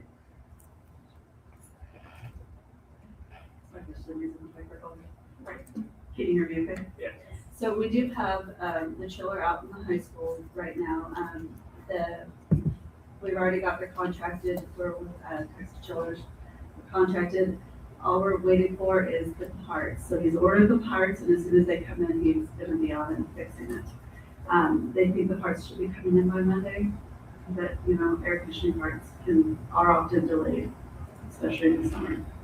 So we're fingers crossing and toes are crossing that they're done on Monday. Thank you. So going on the blue, I'll just quickly go down the blue. If you look at the blue, that is something, again, credit Dr. Martinez under her direction. We are projecting a $1.8 million decrease in everything else besides salaries. Salaries, a little bit of an increase because we've talked about the reasons why, but everything else a decrease. If you look at, and the biggest reason for decrease instructional wise is we're going to have one less campus. So we are going to need less instructional materials. We are going to have less positions, have less classrooms, and of course you need less materials when you have less students. Function 12 is library. We're projecting that to be about flat. Function 13, professional development. Again, huge decrease because now we have the LASSO grant, and they are providing a lot of the professional development for us. And then the other part is under the leadership of Dr. Martinez, the current staff that we have now is providing a lot of the professional development that in the past we brought in consultants. We don't use consultants hardly at all anymore. So that's why you see a decrease in function 13 as well, because again, the consulting down there. Function 21, about the same in supplies for instructional leadership. Function 23, campuses, obviously that went down because we have one less campus. And I want to say function 23 is just the admin, basically the principal and front office expenditures. Function 11 is where all the expenditures come for instruction. Function 23 is where the principal's office, where those expenditures come out of. They still needed to purchase supplies like printer ink and things like that in the front office. Function 31 is counseling / diagnostician / accountability / evaluation services. You see the decrease of $118,000 there. That's because we are projecting less that we're going to have to pay in professional services for evaluation services now that we are going to have a licensed school psychologist on staff. So that increased on the salary side, but it was a decrease on the contracted side, on the services and supplies side. The next one, 32, we are going way down from $187,000 down to $43,000. Reason for that is because now with CIS, that's who we pay out of that function. Now they are getting grants for every school except for one of the schools that we're going to pay for now in CIS. Only for 2 schools. Oh, 2 schools? Yes, so the CIS will be at Harvey, at Gillette, and at King High School.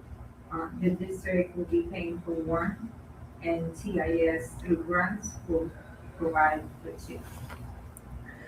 So in the past, we were paying for 5 schools. Now we're going to be paying for 1 school. So that's what you see right there, the huge decrease in blue from 187 to 43,000.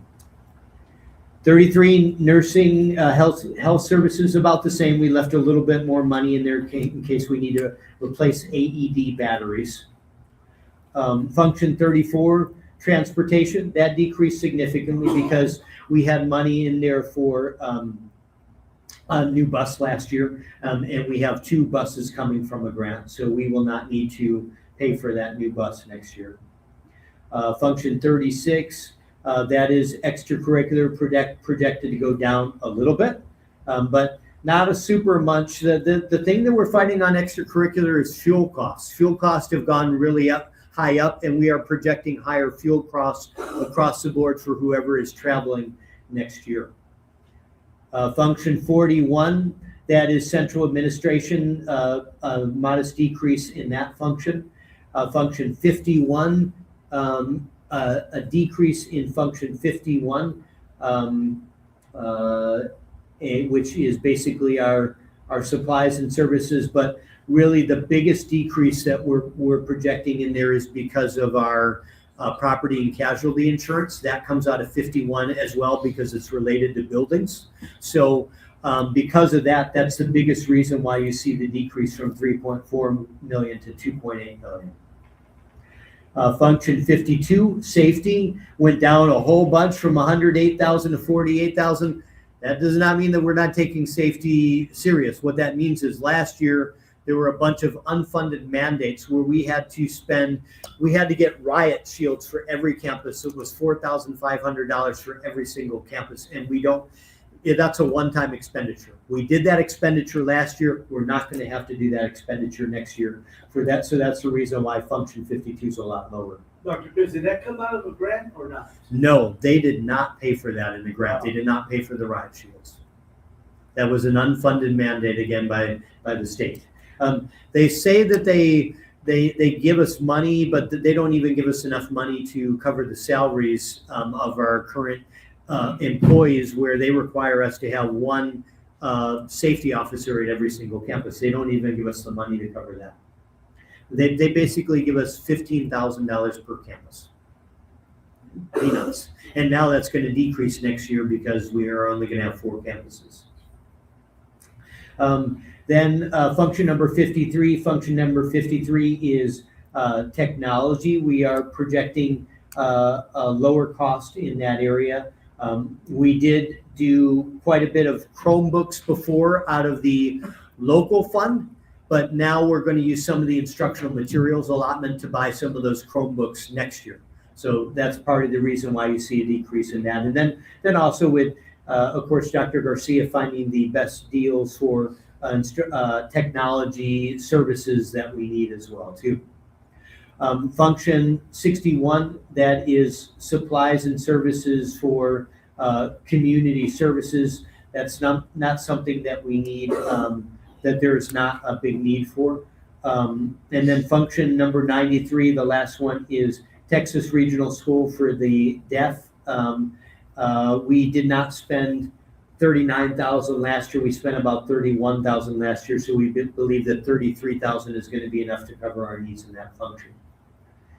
Now, I'm not going to go over the last color. The last color is just a combination of both together. So you see that in the last column, our budget at the very bottom in that yellowish green color is 32.1 million is our projected budget for our proposed budget for next year.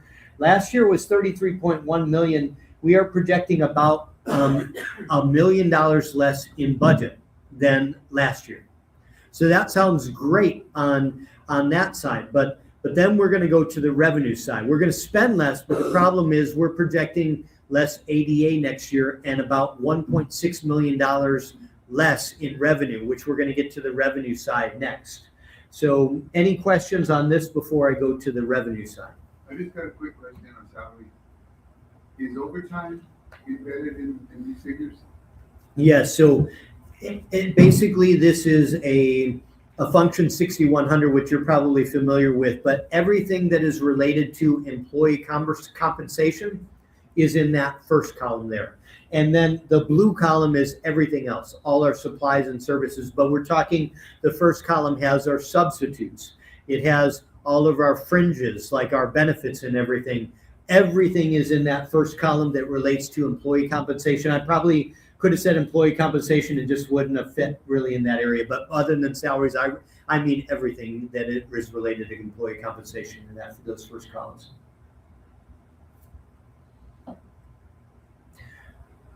Okay, let's move on to the next document. So it would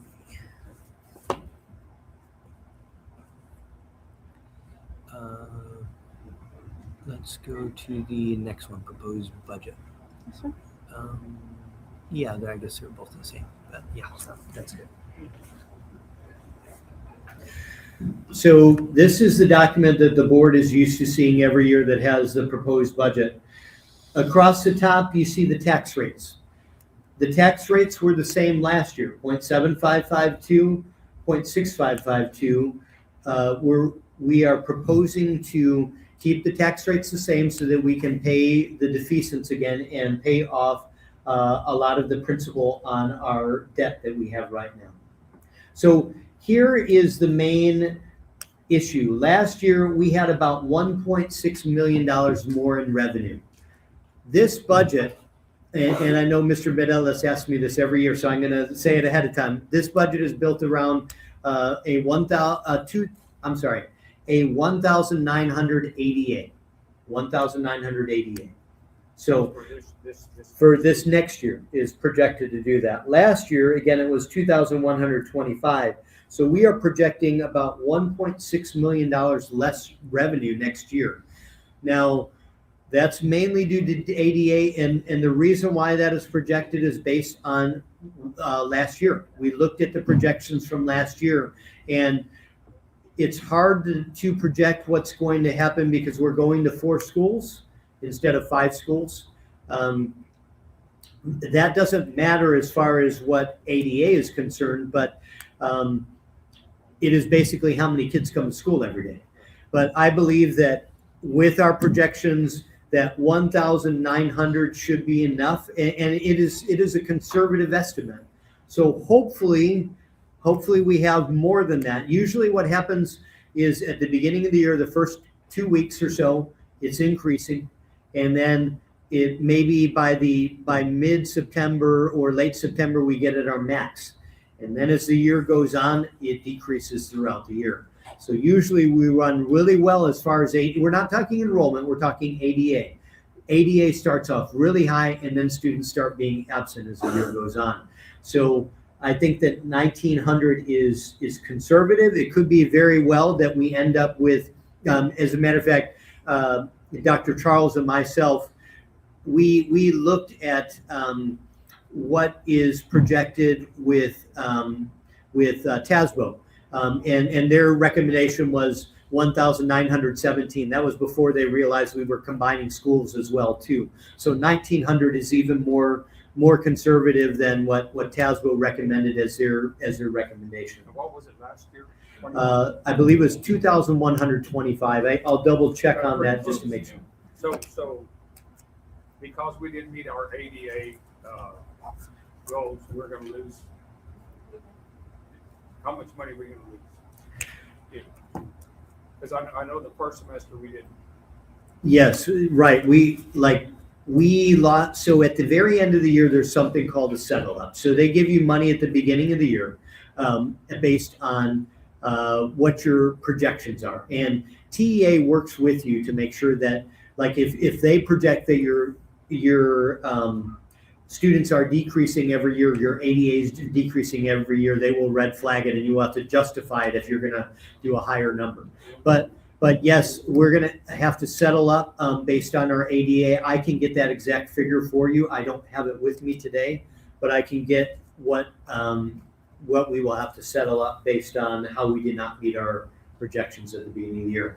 But again, I'm projecting that hopefully with the 1,900, that's low enough that when we're settling up next year, it's going to be the other way. That hopefully they're going to say, hey, your ADA was 1,925.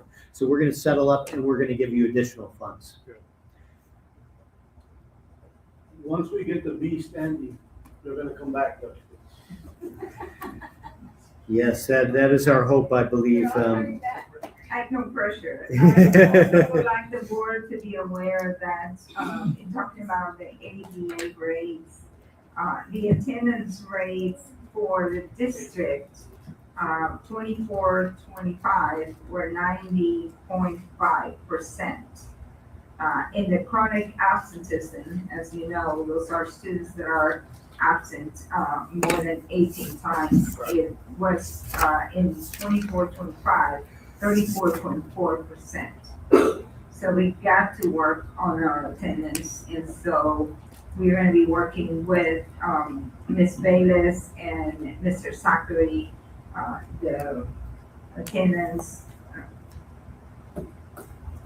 officers and the campus principals, to devise a new strategy to work on our attendance. Because it's a problem, and we're losing a lot of money on attendance. You're going to see in a little bit when Dr. Pitts explains to you that even though we reduced the budget deficit this year, it doesn't look like we did because we lost so much money on ADA.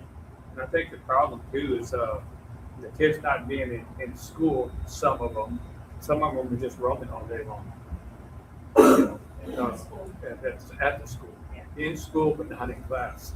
So, that's gonna take a lot of monitoring, a lot of hall monitoring, a lot of miles and miles in that school because there's too many places to hide. Well, we have new leadership, and that has been made clear to them what the expectations are for our students, and we will be closely monitoring that. But it is a challenge for us to ensure that not only our students come to school for obvious reasons in terms of finances, but also, and most importantly perhaps, if the students are not in the classroom, they're not learning. And if they're missing a lot of school, when they come in to class, they're lost, they're behind, and so we can't catch them up. So we need the community, we need us to work together to ensure that we bring the kids to the school on a regular basis. It's breaking those habits also, with the new school year with the administration coming up from the middle school into the high school, because we have roamers at the middle school too. So, it's something. I also believe that we need to educate the parents Yeah. on the importance of coming to school. We need to have maybe community meetings at the different sections of town, and, in an evening, and just explain to them the importance of it, what it really means, because we've assumed they do know, but a lot of them may not know, and we need to go to them instead of them coming to us. And I really feel we need to do a little more in that area. Also, is educate Mr. Zachary and Ms. Bayless says, our JPs, they're becoming a little bit, they're all alumni here of King Highs, KISD, I'm sorry. So parents go in with them and they're very lenient, we're sorry, okay, it works, it makes it hard for our truly staff to get them there, and then we get something with a, slap in the hand. No, they need help. Our group people do the work. Yeah. It's where, when he makes the court system, it's where all that work, sometimes it's just a waste of time. Yeah, and we can set that up. I'll be glad to set that up. I work with the county, so I know all the JPs. I'm sure Mr. Reese will buy their lunch for us wherever we meet and things like that. So let me know if y'all need some help. Just reach out to me. I'd like to set that up, and I'd like to be part of that as well.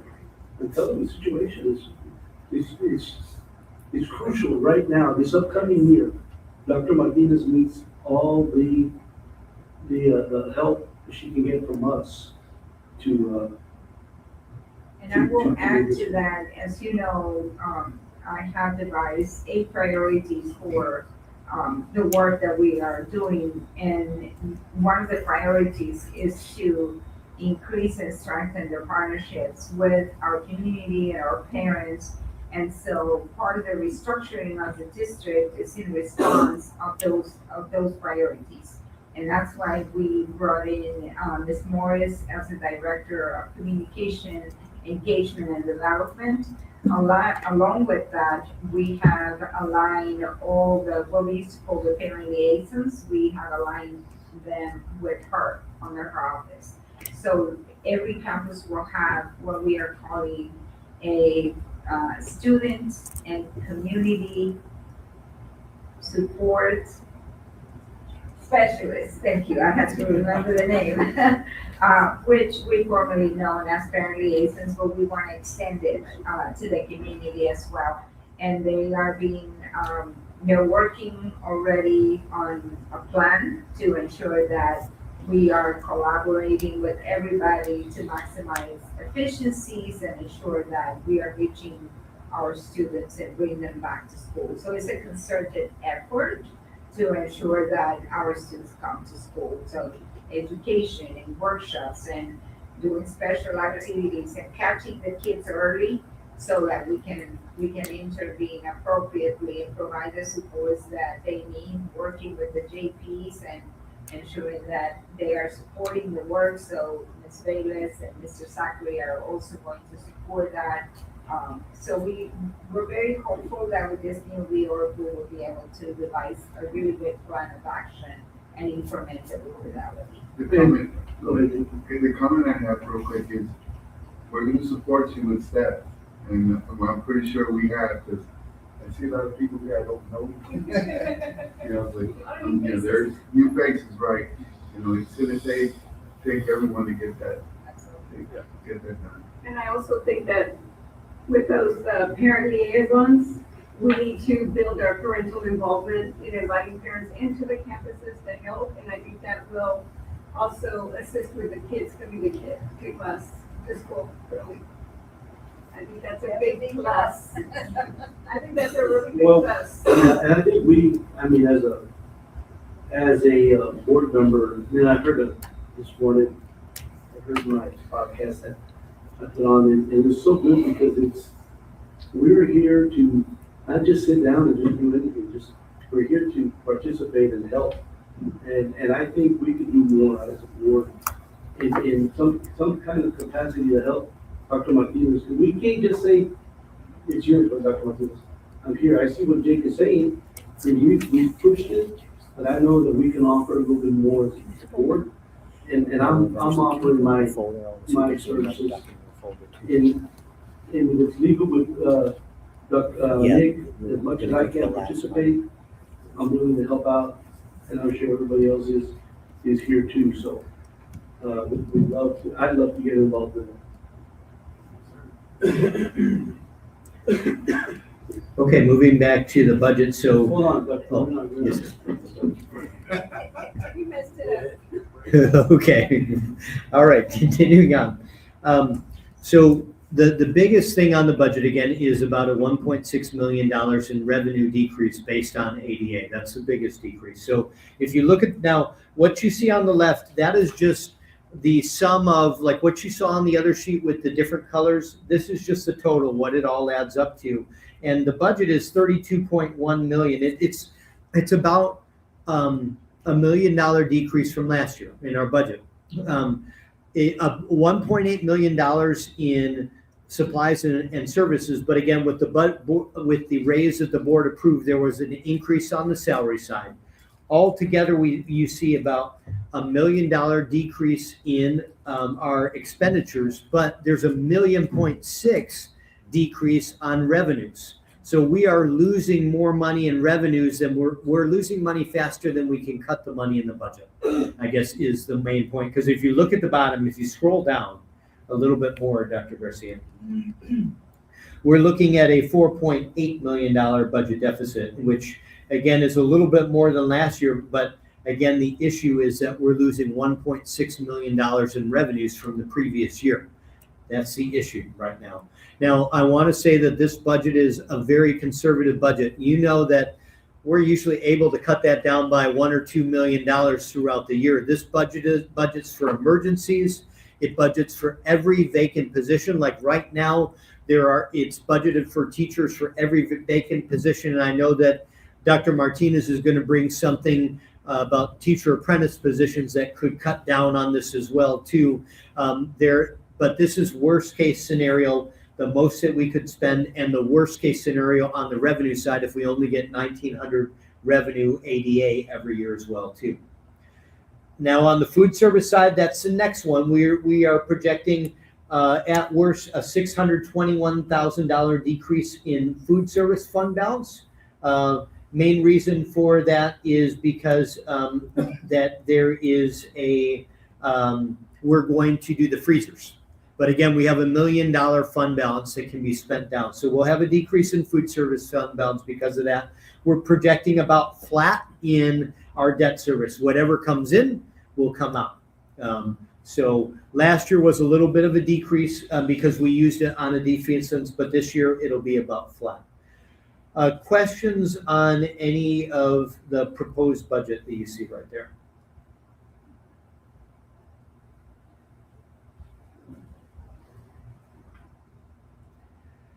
Okay, so, and again, we will end up, if you'll close that up and pull up the next document, on our website, we are required to post this specific document. So this compares last year's and this year's. And we kind of did it before. You've seen this before. This one you will see, we'll post it on our website we are required to post it by next Thursday, at least 10 days before the public meeting. We will post this. This is a comparison in every function by last year and this year. Any questions on the document that we will be required to post on our website? And then once the board budget is approved, then that last document that you had would go on our website instead. This is the one when you're proposing, so the public can see the comparison between everything. And then the one that you just looked at will go on the website after the board approves the budget. Any other questions on that? So that is the end of the budget item. I believe there's one more item in the workshop, Mr. Reese. On the 5H, 2627 proposed tax rate. Thank you, Mr. Reese. So for the tax rate, there is a new notice that we're required to post this year, and you saw that in your packet. Now, whenever the budget is discussed, we are required to post, let's see if we can get that. Budget meeting. Go under tax rate, number 6. Oh, I'm sorry, very top. Thank you. Thank you, Charles. Okay, so now we are required to display this, and you'll see this also when we have our other meeting, the public meeting. Whenever we're talking about the budget and tax rate, we have to now, there's a new law where we have to show this. This is basically how much the homestead was last year, how much it's projected to be next year, and what the estimated tax is to be on their homestead. You notice the tax rate we're proposing to keep the same, but because their homestead is increasing by a little bit, like the medium homestead is increasing from 136,000 to 138,000, the average tax bill would increase from 1,925 to 1,956 because their property values are increasing. And in Clayburgh County this year, I guess it's good and bad. For taxpayers, Clayburgh County only raised their values by 1.65%. But the bad part is the comptroller may say that our values are even higher than that, which means that the school district's going to even lose more money next year. So that's the bad part there too, the battle that we're fighting right now. So, but for taxpayers, they will only see a 1.65% increase in their tax bill. But then that's not because we are approving a higher tax bill. That's because their property values have gone up by 1.65%. But you see that on the median bill, it's basically from 25, it's basically what, $31 or so will be on their annual bill will increase because their values went up. So it's not a lot, but we are required now with a new law to post this at every meeting, including the meeting that's going to be coming up end of August where we're talking about the budget and the tax rate. Dr. Pitts. Yes, sir. We have some fans out there that are real negative about anything that might look like an increase. is there a way we're going to, get this communication out there and might make it look like we're profiting off something like this? Because, I mean, some way, somehow to the paper or just so people can see that, Yeah. could, you know. I hear your point, because also the language we have to use says this is a tax increase. I mean, that's the language we have to use, because it's not us, it is their property values are going up. I maybe we can work with our director of communications and somehow get that out there of what we're doing. And I would also even spit it in a positive way on what we're doing with the defeasance and on how we are paying off all that extra money. So we can work with the superintendent and director of communications to try to get some positive publicity about that. Okay, so now if you could get out of that document and go to 6 and go to the one with defeasance. So I printed out 2 packets for you on the tax rate, and we're going to look at the one if you approve the defeasance, but I'm required to now give to the board the one with the defeasance, give to the board the one without the defeasance. And then whichever you choose, there's going to be a voting item a little bit later on. Whichever one you choose as far as the defeasance or not, we will post that in the paper. So what we do is we post the calculation worksheets on our website. So that starts with this first page. And if you could start scrolling down, please, Dr. Garcia. So this shows how the tax rate was calculated, and we always work on this with the tax assessor. We work hand in hand with the values they get from the appraisal district. Keep going down. So we'll post all of these. I believe it's the first 4 or 5 pages. All of those will be posted on our website, either the one that the board approves with the defeasance or the one that the board approves without the defeasance will be posted on our website. All of that is posted on our website. Okay, yes, and then in the newspaper, keep scrolling down. Okay, so this is the one, this is the one that we have to go ahead and post as well, unfortunately, on the website. Notice Kingsville ISD adopted a tax rate that will raise more taxes for maintenance and operations than last year. Very little, as you saw, but it's because of the increased values. We have to post that on our website, unfortunately. We are required to do so by law. No, you cannot add or delete to it, but that would be great. And that, I think that was part of the issue with the Vader as well, too, even though it wasn't even increasing that. Okay, so keep scrolling down. Okay, so this is the one that gets posted in the paper. I gave 2 to the board. One, if you approve the defeasance, we'll put that one in, and one without. You saw that in your board packet. But this is the one that shows everything that we're required to put in the newspaper for the tax rate. So keep scrolling down. And then the rest of that is just additional information for the board that you see there. This is what we're going to have for the motion on August the 25th. When we do that, we're going to have that for our motion. So that's the motion language. And again, that'll come back on the 25th. Keep scrolling down. And this is just additional calculation information for the board. The rest of the way. That's the taxpayer index statement that we are required to post now. And our voter approval rate as well, too. So I'll take any questions that the board has on the tax rate. So again, the one that I post will be depending on whether the board approves the defeasance. The part of the new legislature this year is that the board would need to approve it by a supermajority, which is over 60%, which is 5 out of 7.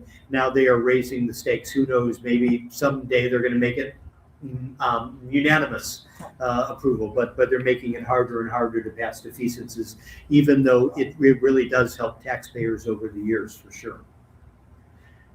Any other questions from the board about the tax rate? Okay, hearing none. Before we move into the board meeting, I'm going to take a 10-minute break. All right. Can we go over it again?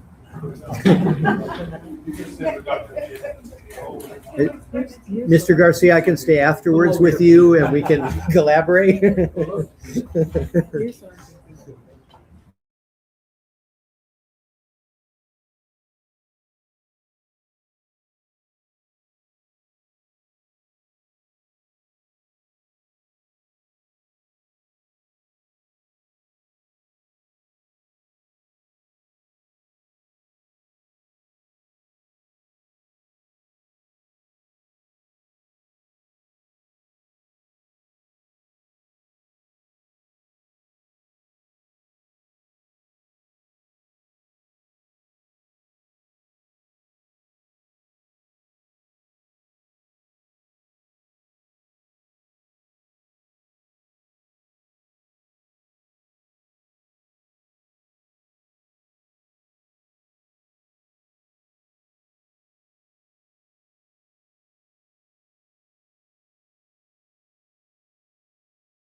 We will start with item 6A, communication from administration. Number 1, superintendent update, Dr. Luz Martinez. Good evening, board president, board members, members of the staff, and members of the community here present or watching us online. First of all, I would like to give kudos to Ms. Morris, who is our Director of Communications. She's doing a great job in getting our social media, Facebook pages all aligned. As a result, we are improving and increasing the tracking that we have in communication. We are continuing to update our website so parents have the one source of communication and information to ensure that they are all informed at all times. At the same time, yesterday, I believe we sent an old call clarifying some confusion regarding the phone number for Clayburg Elementary, and so that was sent to everyone as well. We encourage the community that as they have feedback to provide to us, if they go on the website, they're gonna see a link that they can use to email us their concerns, their questions, and the email address is questions@kingsvilleic.com. So that we want to continue to increase our communication and information with our stakeholders. By the same token, we have the academic calendar for this school year already posted. It has been posted since it was approved in March. We encourage all our families to review it so they can plan ahead and see all the days that we have school, when we have professional development, when we have days off, etc. Just a reminder that Clayburg Elementary this year will be serving all district students from pre-K, kindergarten, first and second grade, and Harvey will be serving only third, fourth, and fifth district-wide. And so parents, please enroll your students if you haven't yet. You can go on the website and get all the information that you need to ensure that we have accurate numbers and we can make sure that our classrooms are fully staffed at the beginning of the school year. Today, Ms. Williams is going to present to the board and to the community the preliminary results for accountability for 25-26 school year. They will be officially released by TEA on the 14th. And so everyone will be able to see them in texasschools.org in the format that they provided. But today we're going to get our preliminary unofficial scores for everyone.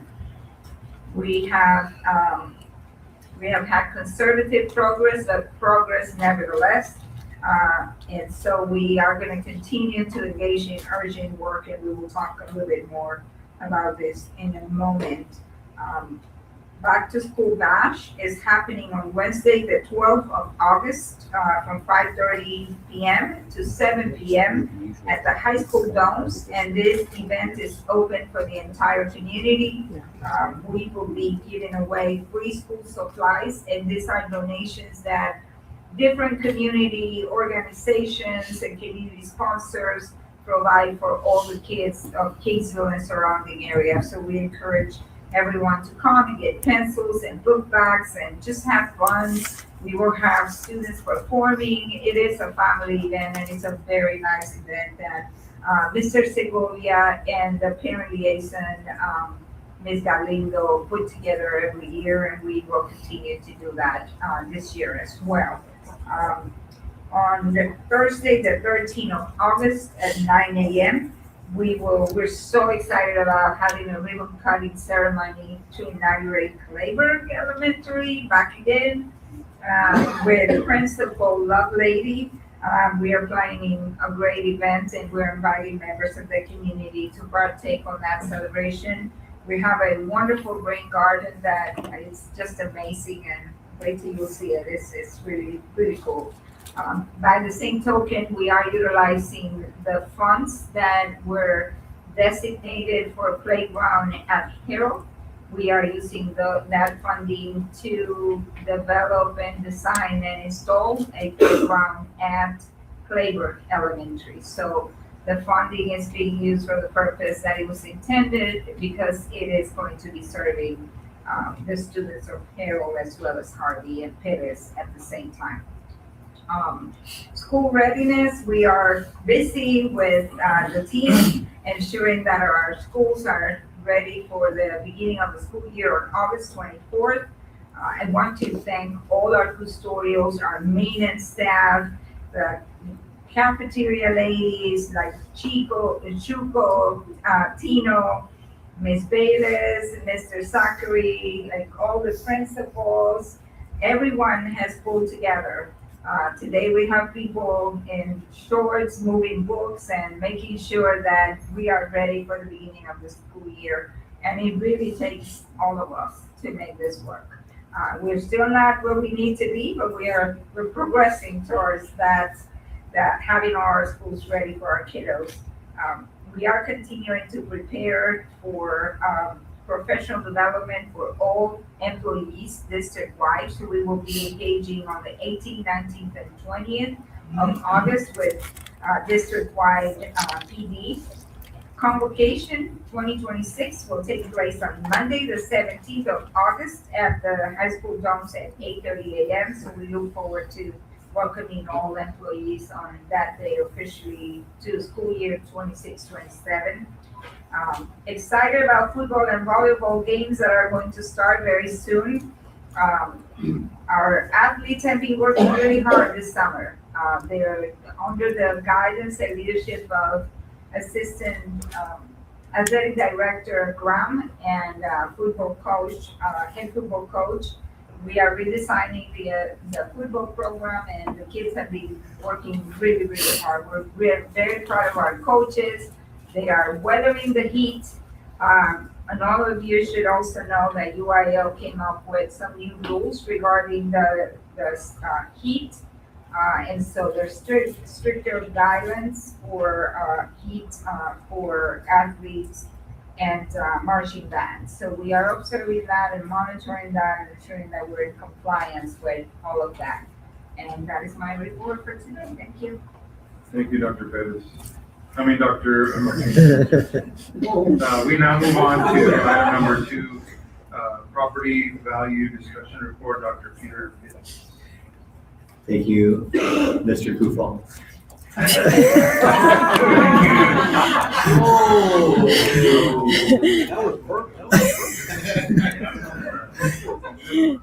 So we are required every year to talk about property values. It is required to be an agenda item. It's actually a first rating that we have every year.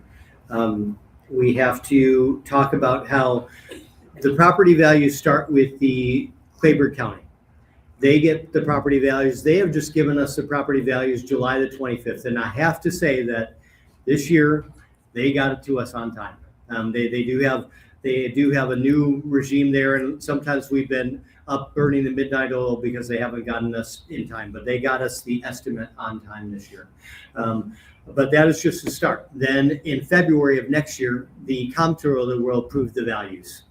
And then there's a disconnect. Then that's where we have to get our attorneys involved. So there is this disconnect where we don't know how much revenue we're going to get till after the year is over.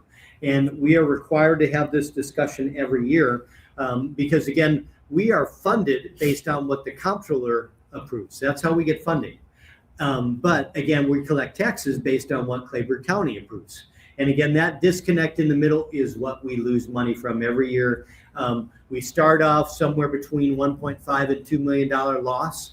And then hopefully after we pay $100,000 to attorneys, hopefully they can cut that in half and we only lose $750,000 to $1 million a year. That's another reason for our budget deficit, is because right now those two are not in alignment. And we have talked about what we've done. We've gone several times to the appraisal district to talk about it. I have gone personally twice to Austin to complain to basically the legislators there as well too. And it seems like they have bills, but the bills that are never passed in the school districts are the ones that end up lose funding right there. But either way, this discussion we're required to have every year. And again, this will get us points on our financial first rating that we will have in December. We will present that in December, but we are required to have this. I'll take any questions that you have on this.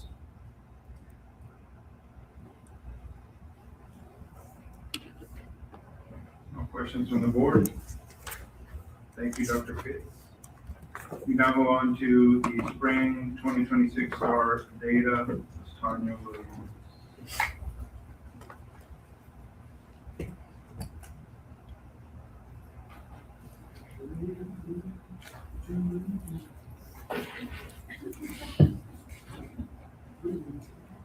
We just have to adjust the mic a little bit. Good evening, Superintendent Dr. Martinez, Board President Mr. Ruiz, and board members. As Dr. Martinez stated, I will be reviewing our 2026 Spring STAR results, as well as the preliminary projected ratings for our district and our campuses. So to give you a brief overview of the accountability rating system and how it works out, is there are 3 different domains that they take into account. Domain 1 is our student achievement, which evaluates our students' performance across all subjects, all students at the 3 categories, the approaches, the meets, and the masters. For high school, it also calculates their CCMR rates and their graduation rate. For domain 2, we have 2 parts of school progress. Part A is our student growth, our students growing at least 1 academic year in their performance, and then our relative performance. How are our students performing in relation to other comparison campuses? And in those green folders that are at your seating places, I have provided you with those lists of the comparison campus list for each one of our campuses. Then we have domain 3. That is our closing the gaps. That measures our STAR performance at the meets and the master's level for English and math, as well as our TELPAS results against prior year to determine if our students are making progress towards proficiency. Once they calculate those 3 domains, we are given a score on an A through F rating. Starting with our high school. For our spring EOC test administration, the following students were tested. We had our first-time testers who are currently enrolled and eligible to test in those courses. We have our retesters who are students who have previously been unsuccessful in more of one tests. And we have some other exceptions, right? Students that have transferred in who have already completed those courses and things of that nature. So if you look at the chart to the right, for English 1, eligible to test, we had 257 students, and we were able to test a total of 255, so we only had 2 students who were absent. For English 2, there was 247 eligible testers. We tested 244, so there was 3 students that were absent there. For Algebra 1, we had 100% participation. For US History, there was 1 student who was absent. And for biology, there was also 1 student who was absent. I will state that in the couple of years that I have been in this position, I have never seen participation rates this high. And so that was really amazing to see and to be able to report back to Dr. Martinez and Dr. Welch and today to you guys. So when you look at our English 1 data, you will see that we did have growth across the board. And you're seeing the data presented to you in 2 different ways. The bar graph is what we call our raw data. So in our approaches category, it is students who only met at the approaches level. In the meets, only at meets and only at masters. The ones at the bottom are the ones that build upon each other. So we get our 100% by looking at our did not meets and our approaches. Okay, so here at the bottom, you'll see that 56% of our students hit approaches. Out of those 56, 37% went on to hit meets. And out of that 37, 7% went on to hit masters. So across the board, we did see growth in all three areas for English 1. For English 2, as well, we saw growth in our approaches, our meets, and our masters category across the board. Algebra 1, we saw growth in our approaches and our meets. However, we did have a 1% decrease in our masters. For biology, pleased to state that we also saw growth across the board in all three categories, approaches, meets, and masters. In U.S. history, although we saw a decrease in our approaches, we did see an increase in our meets and our masters. Before moving on to the elementaries, any questions in reference to the EOCs?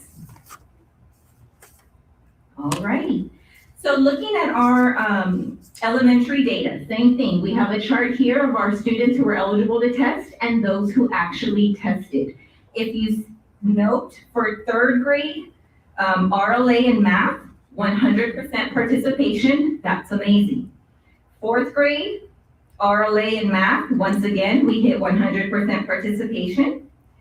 Fifth grade, RLA, we had 100%. Fifth grade math, we had 1 absent. Fifth grade science, we also had 1 student who was absent. Sixth grade RLA, only 1 student who was absent. Sixth grade math, we had 2 students who were absent. Seventh grade RLA, 3 students who were absent. Seventh grade math, 3 students who were absent. Seventh grade advanced math, we had 100% participation. Eighth grade RLA, we did have 5 students who were absent. Eighth grade math, we had 2 absent. Eighth grade Algebra 1, 100% participation. Eighth grade Social Studies, we had 2 students who were absent. And eighth grade Science, we had 2 students who were absent. Once again, amazing participation. We would love to hit 100% across the board. However, we did have a few who were absent. I would like to add more that even though you see the small numbers, as you know, we have a window where we can test the students. We did try to get as many students as possible within that window. We were just not able to recover this one, despite several tries. And also to add to that, some of these absences are the same student who were absent for multiple tests. So for our third grade RLA for the district with all 3 of our elementary campuses combined, we did see a decrease in our approaches. However, we did see an increase in our meets and our masters category. Looking at each campus individually, looking at Harvey, we saw a decrease in our approaches and our meets. We did see an increase in our masters. For Bettis Elementary, we also saw a decrease in our approaches category, however, an increase in our meets and our masters. And for Harrell Elementary, we saw an increase in all 3 categories. For third grade math, district-wide, we saw a 2% decrease in our approaches, however, an 8% increase in both our meets and our masters category. Looking at the individual campuses, for Harvey, we saw a decrease in our approaches, an increase in meets and masters. For Bettis, we saw an increase in our approaches and our meets, and we stayed stagnant in our masters. For Harrell, we did see an increase across the board in all 3 categories. Fourth grade reading for the district, we saw a decrease in our approaches. We stayed stagnant in our meets. However, we saw a 4% increase in our masters category. Looking at our individual campuses, for Harvey Elementary, we saw an increase of 3% in our masters and a 1% decrease in our approaches and our meets. For Bettis, we did also see a decrease in our approaches and our meets category and a 3% increase in our masters. For Harrell, we saw an increase in our approaches, a decrease in our meets, and a 4% increase in our masters. For our district math, fourth grade, we saw a decrease in our approaches and in our masters and a 1% increase in our meets. Looking at individual campuses, for Harvey, we saw a 7% increase in meets. We did see a decrease in approaches and masters. For Bettis Elementary, we saw a decrease in approaches and meets and an increase of 1% in our masters. And for Harrell, we saw a decrease in all three categories. Now for our fourth grade math, we did implement in our elementaries Bluebonnet Math. So I don't know if you guys recall, when we implemented Carnegie for the first year, we saw a dip. Okay, that is the same thing that we are experiencing with our Bluebonnet curriculum. However, next year we are having master teachers who are getting training on the curriculum, and they will be able to explicitly teach all of our students and touch more of these students and be that content expert with the curriculum that we are implementing. Just wanted to make note of that. For our fifth grade reading, district-wide, we saw an increase across the board. At our individual campuses, we saw, for the majority, an increase across the board. Harvey did show a 1% decrease in meets. However, there were increases in all the rest of the categories for all the campuses. Our fifth grade math, we saw a decrease in approaches and an increase in our meets and our masters. Looking at our campuses, we saw a decrease in our approaches, an increase in our meets. We stayed stagnant in masters for Harvey. Bettis saw a decrease across the board in all three categories, and Harrell showed an increase across the board in all three categories. Our fifth grade science, we did see approaches stayed stagnant. Meets and masters showed a 1% decrease. Looking at our campuses, Harvey had an increase across the board in all three categories for fifth grade science. Bettis showed a decrease in all three categories. Harrell showed an increase in approaches and meets. However, they did show a decrease in our masters. Looking at sixth grade reading, we did see a decrease in our approaches. However, we saw an increase in our meets and our masters.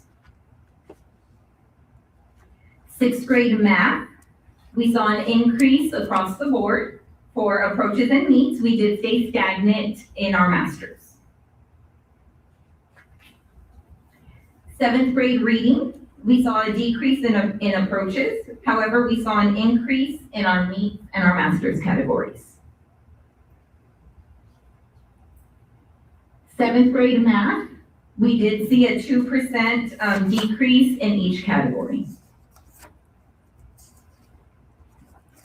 Eighth grade reading, we saw an increase in our approaches category, but a decrease in our meets and our masters. Eighth grade math, we saw a decrease in approaches and masters and an increase in meets. Eighth grade science, we saw an increase in all three categories, approaches, meets, and masters. For Algebra 1, we saw a decrease in approaches. We did stay stagnant in meets, and we saw an increase of 11% in our masters. And these are our eighth graders taking that Algebra 1 EOC. For eighth grade social studies, we saw a decrease in all three categories, approaches, meets, and our masters. Any questions in reference to the STAR data before I move on to the preliminary accountability readings? Yes, ma'am. Okay, I noticed seventh grade math had a 2% decrease in every category. And algebra 1 and junior high also had decreases, which the algebra should, I mean, I would think those are your, the students that would probably be 100%. But the 7th grade was alarming. Was it a substitute or did we have a teacher? For 7th grade math, that was the grade level. I believe they did go through 3 different, I'm gonna refer to Ms. Flowers. She's gonna come up and explain a little bit more.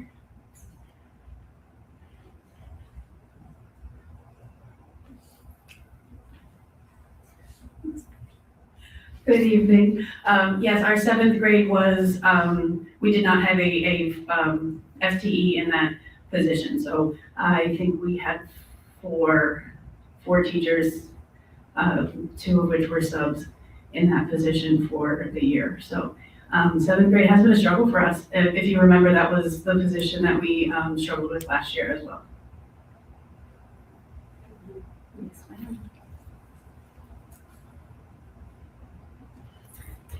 Any further questions in reference to the test data?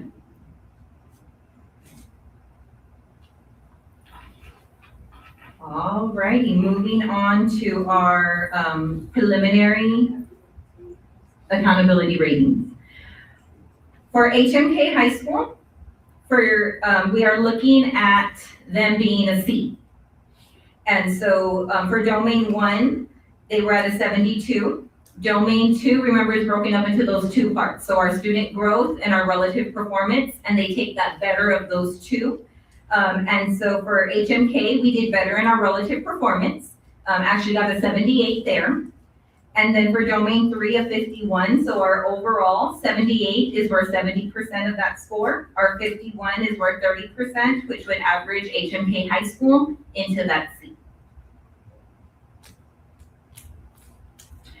For Gillette Middle School, we are looking at staying stagnant in that category and remaining at a 50 as an F.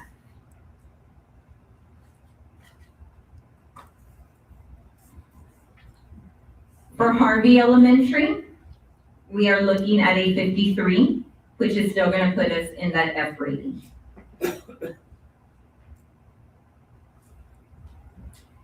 For Harrell Elementary, we are looking at a 68, which would be considered a D. For Bettis Elementary, we are looking at a 59. If you remember in previous years, we discussed the role of the 3 Fs, and Bettis had fallen into that category at one point. For this year, what we are averaging, it is a true 59. So it is not falling under that 3F rule. It is not. It is not. It is a true 59.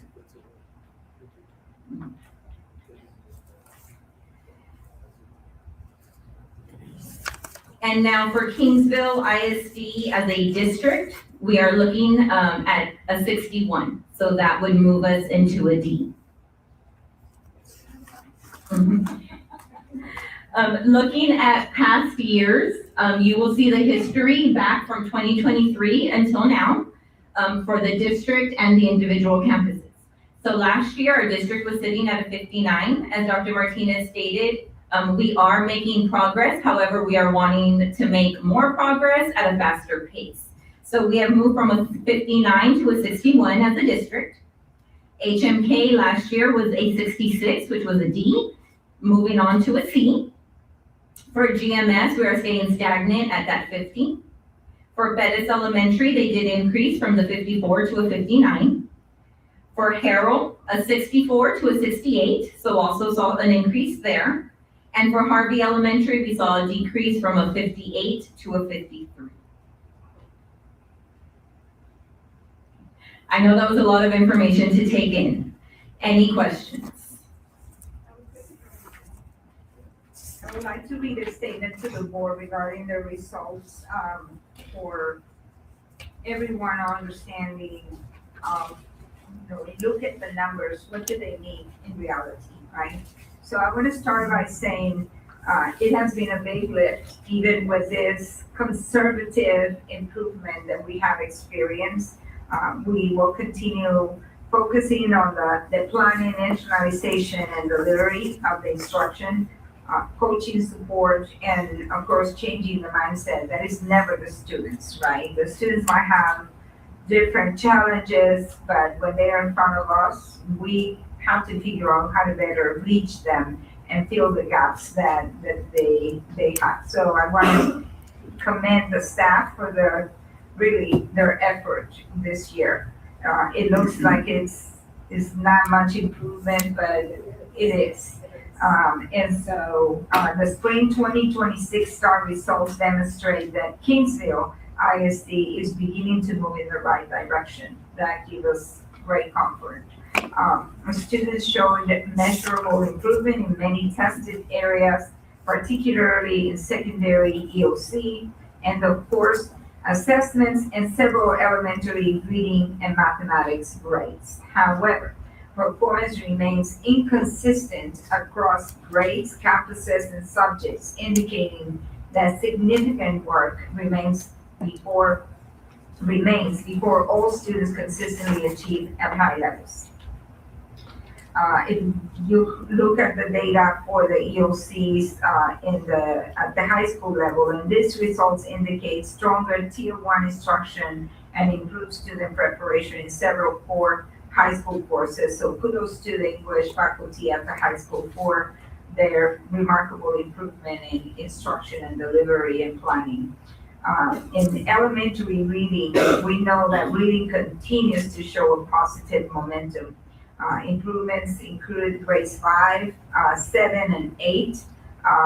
And, you know, in 8 in particularly, lowering that did not meet, which basically says the students didn't even learn what we were trying to teach them.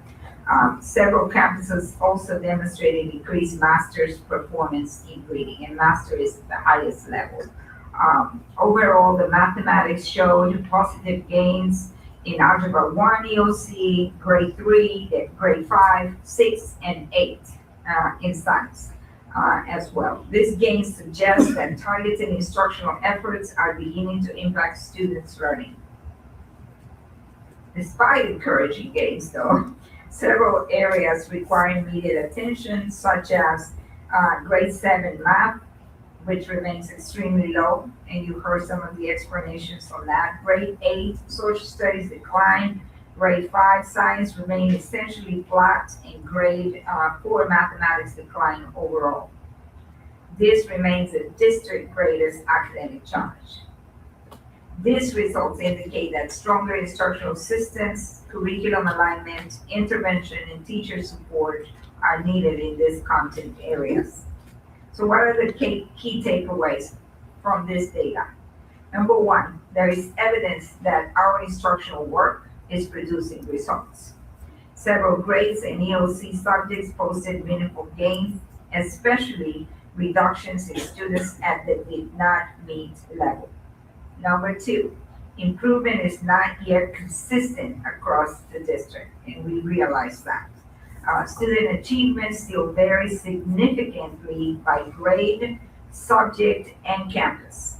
Number three, middle school performance must become an immediate priority. Improving Gillette Middle School will have the greatest impact on district accountability. Number four, reading improvements provide momentum. Literacy gains demonstrate that focused instructional practices can improve outcomes. And number five, the district must continue investing in instructional quality to include high quality Tier 1 instruction, lesson internalization, which basically means the teachers come fully prepared to teach the lesson when they're in front of the students. And by the way, the high quality Tier 1 instructional strategies include engaging the students in their learning, ensuring that we're using very clear examples. And we have been working very hard to ensure that our teachers improve their high quality instruction, that the instruction is aligned with the teams, that they're teaching what needs to be taught, and that they find out if the students learn what they taught them. So all of those are components of the Tier 1 instruction. high quality tier one instruction that we want to continue to focus on. Frequent checks for understanding. We have to get good at knowing if our kids are getting it, like on a regular basis. And data-driven POCs. This was unfortunately something we didn't have much of because of the way the schedule was developed the last year. It didn't allow the teachers to have dedicated time during the school day to collaborate, to plan. We changed that. So moving forward, teachers have in the English and math areas, they have a dedicated POC time every day in addition to their conference period. So they have the opportunity to engage in data decision-making, in demonstrations of lessons, collaboration, and then support from their campus administrators as well as district administrators. One of the key areas we have discussed with Principal Robertson from the high school, Dr. Oliva from the middle school, Miss Lovelady from Claver Elementary, and Miss Carroll from Harvey Elementary, is that quality, timely, ongoing instructional coaching in the moment is the key to get immediate improvements in the instructional quality. So we are committed to doing that along with all the assistant principals that are part of our campuses this year. Most importantly, we are going to engage in targeted interventions to ensure that students that are below grade level receive the additional supports that they need. So as a result, we have scheduled, as you notice in the calendar that you all approved for this school year, we have 7 Saturday schools already scheduled in the academic calendar to ensure that we are very systematic in providing that additional support that our students need. Students will also have the opportunity to engage in after-school tutoring once a week within the areas that they may need support in. So we are being very intentional about designing the opportunities that our students need to increase their proficiency. At the end of the day, these results demonstrate that our district is beginning to move in the right direction. That gives me great comfort. And I have to thank the team for that, the teachers, the students, the parents. It has been a collaboration effort. We celebrate measurable gains across several grades and of course assessments, while recognizing that our work is far from complete. We have a lot of work to do, and we are clear about that. There is a sense of urgency. We have 2 schools that are in their 4th year as an F, and as we have discussed with the board and the community in the past, we are in the verge of a takeover by TA. So this is the year that we must improve. There is no other ands and buts about it. This is the year that we have to make magic happen. The only way that we can make magic happening is by improving, monitoring, supporting Tier 1 instruction in every classroom, every day, with every teacher. So part of the efforts that we are also engaging in, as Ms. Williams pointed out, is we have decided to departmentalize the teachers in Harvey for grades 3, 4th, and 5th. So one teacher will teach all sessions of English, all sessions of math. This will ensure that these teachers have the time, the effort, the energy to fully internalize the lesson, because that is the only lesson they have to prepare. As you know, in the elementary level, they teach almost all the core areas. One teacher teaches all the core areas. So that's challenging, right? So we're changing that as well. We are using monies from the grant to incentivize our reading and math teachers, because we know that we're asking them to carry the weight, right? They're carrying the weight in their shoulders of the accountability. So we want to make sure that we incentivize them. And I know money's not everything, but it helps, right? So we're using money from the grants to incentivize them and encourage them and train them and support them. We have also decided to move forward with high quality instructional materials, which is why we implemented Blue Bonnet Math last year and will continue to implement it this year. We are also implemented this year as approved by you all on February, I believe, March timeframe, Blue Bonnet for RLA. And so we have been providing training and will continue to provide training for our teachers in partnerships with different organizations supported by the grant as well as Region 2. And so we're really excited to continue those partnerships, and all the team is becoming really proficient in those systems so that we can internalize it and continue to provide the support. We have great principals on board, and we're really excited that our principals understand the charge, understand the stressors of the job this year, the urgency. But I am convinced, as God is my witness, that we can make this work. We can make it work, and it's going to take work. But this is the year for us to really turn the district around. And every improvement that we achieve represents students whose futures have expanded because of the commitment of our teachers, our principals, and our staff. At the same time, these results remind us that we must continue strengthening instruction, supporting our campuses and staff, and maintaining an unwavering focus on student outcomes. Students first, always. So we are encouraged by the progress, but we are not satisfied until every Kingsville ISD student has access to exceptional education and achieves at high levels. That is our commitment.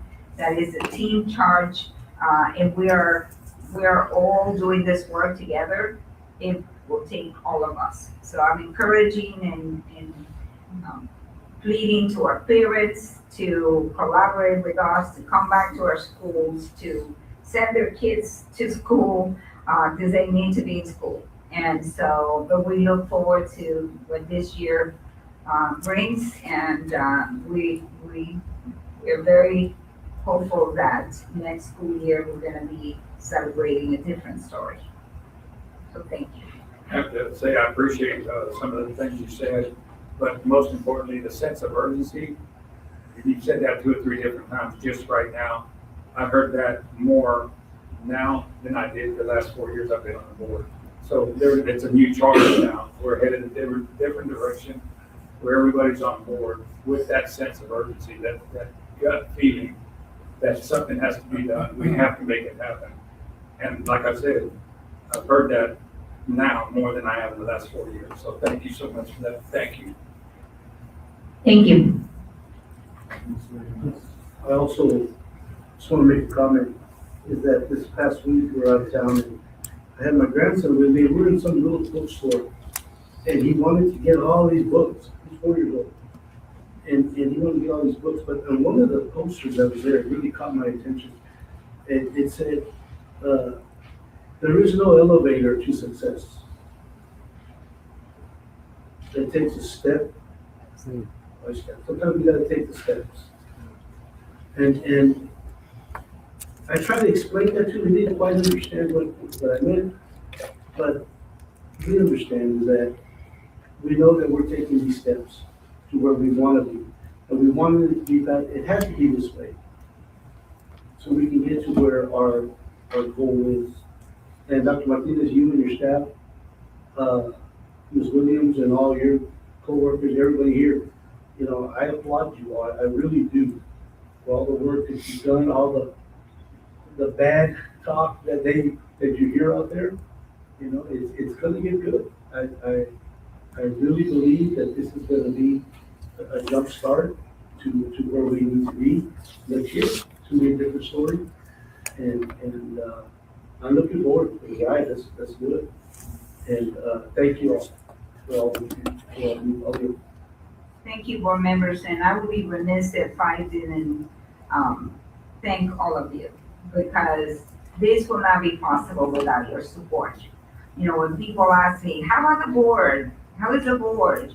And I'm like, I sing your praises because you are doing this work with us and you are allowing us to do what we know is, you know, some of the strategies and the ideas that are going to improve us. So thank you for your support, Mr. Kufo that is not here today, but to all of you, thank you because you have also allowed us to make this possible. And without your support, we couldn't be where we are. And so thank you.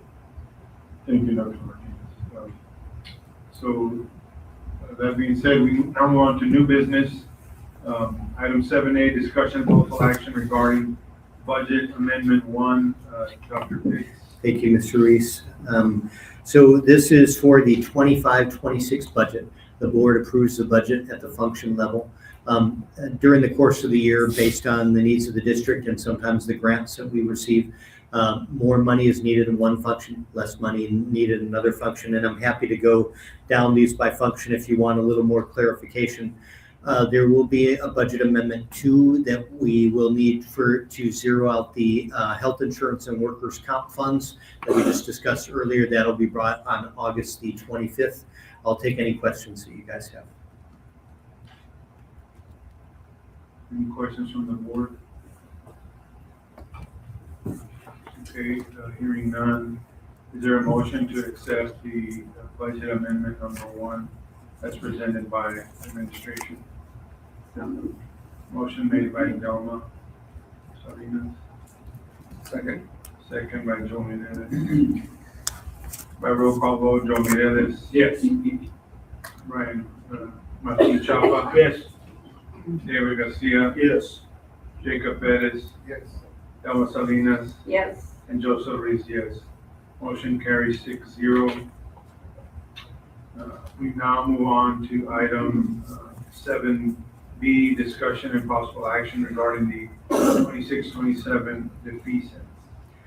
Thank you, Mr. Reese. 2 major changes based on the Senate bill is number 1, it needs to be a super majority vote, at least 5 board members approve to move forward with the defeasance. And number 2, now they have exact motion language that must be said, and you see that motion language that is listed on the cover sheet. I'll take any questions the board has. No questions?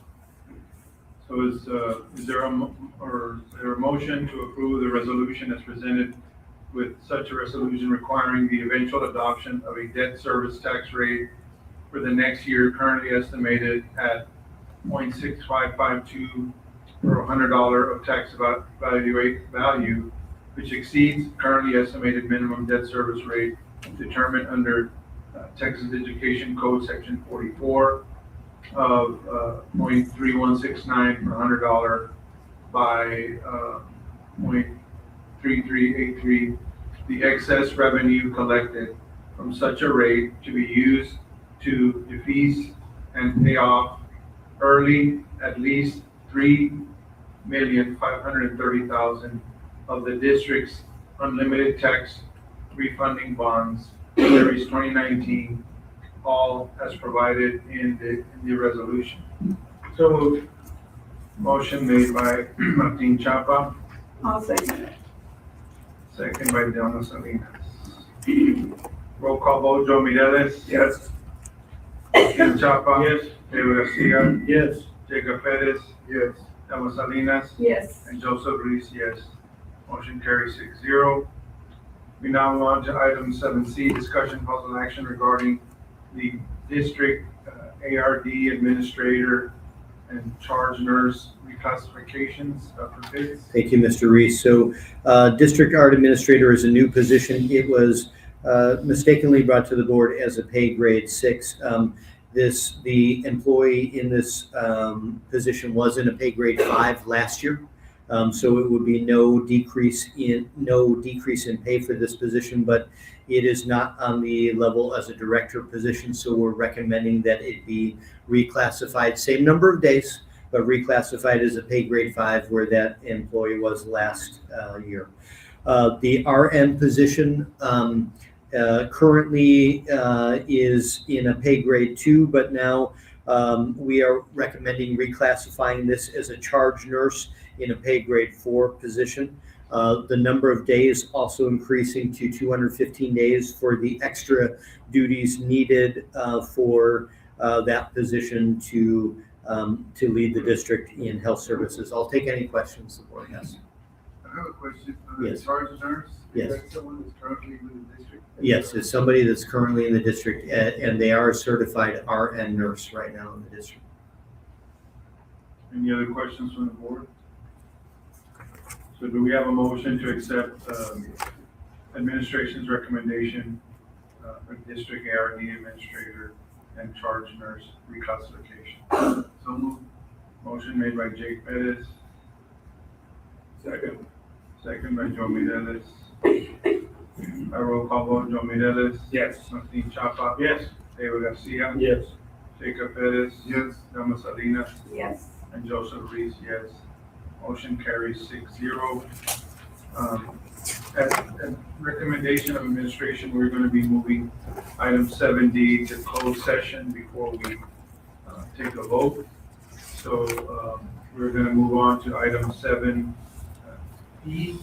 discussion and possible action regarding the approval of date for public meeting on the 26-27 proposed tax rate and the 26-27 proposed budget. Dr. Pitts. Thank you, Mr. Reese. The board is required to vote on the date and time of the public meeting to approve the budget and the tax rate. So administration is recommending that the board meeting be on August 25th, and it should be at 5 p.m. That should be in the recommended action as well. That would be right before the board meeting on August the 25th, and it does require a board vote to set that. So is there a motion to accept the administration's recommendation for the date of August 25th as the date of the public meeting for the 26-27 proposed tax rate and the 26-27 proposed budget? I have a question for you. Is that would that be the next board meeting, or do we have anything in between? That is the next board meeting on the calendar, yes. And the reason why it's later than it, because of the timelines, like we have to post in the paper, the tax rate and the budget has to be posted at least 10 days. So we would not be able to make the third Tuesday of the month. It has to be the fourth Tuesday of the month. Because what we will submit to the newspaper by this Friday, they will post it in the newspaper next Thursday. Is when they were posted. So it'll be the 13th when it'll be posted. So we could not have that meeting any earlier than the 23rd of August, which is on a Sunday. So it's the timelines because of the budget. So moved. Okay, motion made by Martin Chapa, Second. second made by Dama Salinas. By roll call vote, Joe Mireles. Yes. Martin Chapa. Yes. David Garcia. Yes. Jacob Perez. Yes. Dama Salinas. Yes. And Joseph Reese, yes. Motion carries 6-0. Now we move on to item 7S.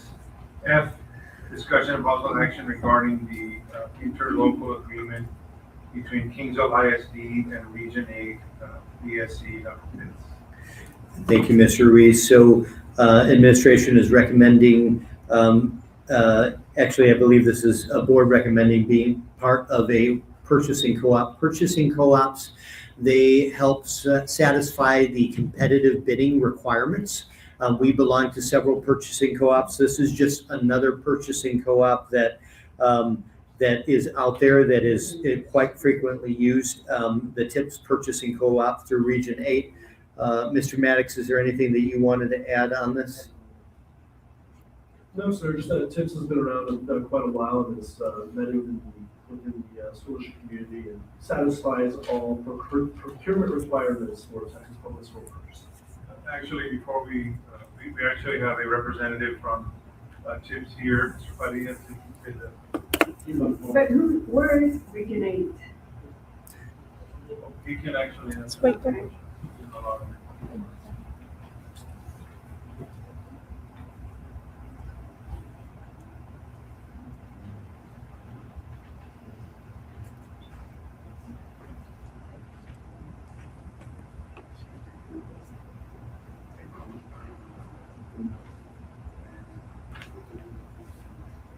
President Reeds, members of the board, Dr. Martinez, Superintendent. My name is Javier Farias. I'm the South Texas Program Manager for TIPS, the Local Purchasing System.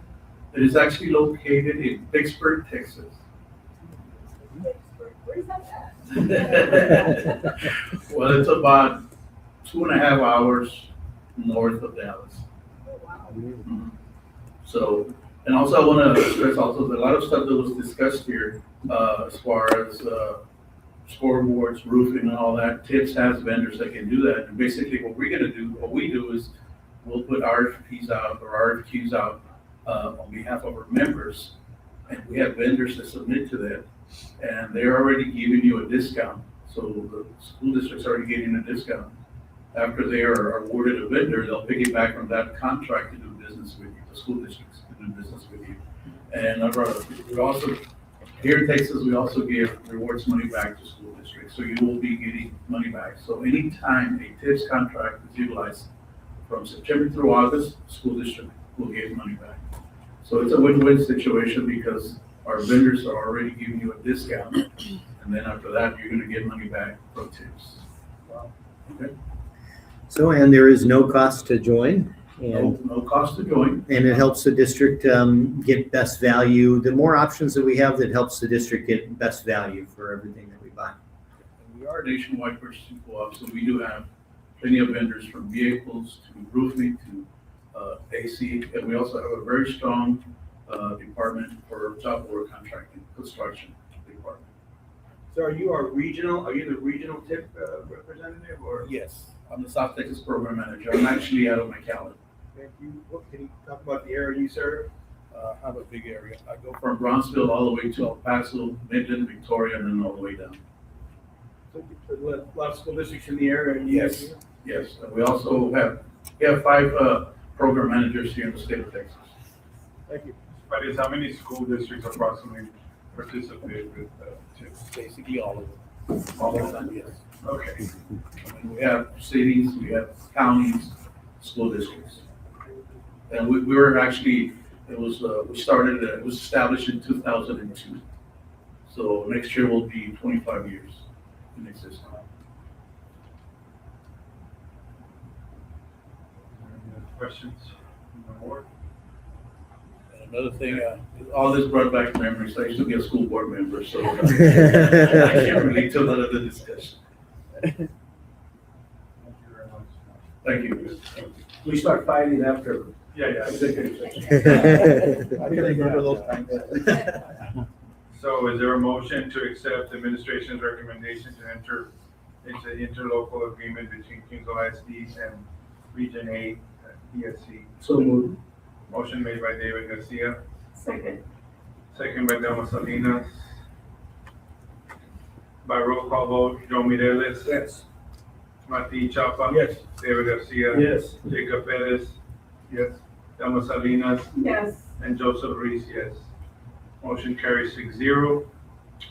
We now move on to item number 8, to enter into closed session. The board will enter into closed session in accordance with Texas Open Meetings Act, Texas Government Code 551.071 and 551.074 to deliberate and consider the following.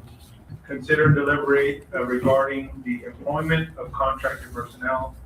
Consider and deliberate the legal counsel regarding pending litigation and personnel matters. No action will be taken until we return to open session. We are entering into closed session at 8:49 p.m.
Now returning to open session for quick action, we may take necessary action with the board may discuss in open session, and upon which action may be taken. We're returning to open session at 9:57 p.m. Item 9A, discussion of possible action regarding the employment of contracted personnel. Do we have a motion to accept administration's recommendation of contracted personnel? Motion made by Del Macedo. Second. Second. Second by Martin Chapa. Our roll call vote, Joe Mireles. Yes. Martin Chapa. Yes. David Garcia. Absolutely, yes. Absolutely, yes. Selma Salinas. Yes. Joseph Ruiz, yes. Motion carries 6-0. Item 9B, discussion of possible action regarding pending litigation and personnel matters. Yes, Mr. President, members of the Board of Trustees, Dr. Martinez, if you could move to authorize the legal as discussed in the executive session regarding Ingram Martin. Is there a motion? So moved. Motion made by Joe Mireles, Second. second by Delma Salinas. Roll call vote, Joe Mireles. Yes. Martin Chapa. Yes. David Garcia. Yes. Jacob Perez. Yes. Delma Salinas. Yes. And Joseph Ruiz, yes. Motion carries 6-0. There being no further, oh, I'm sorry. Board President, if I may, please introduce Ms. Desiree Adams as our executive director.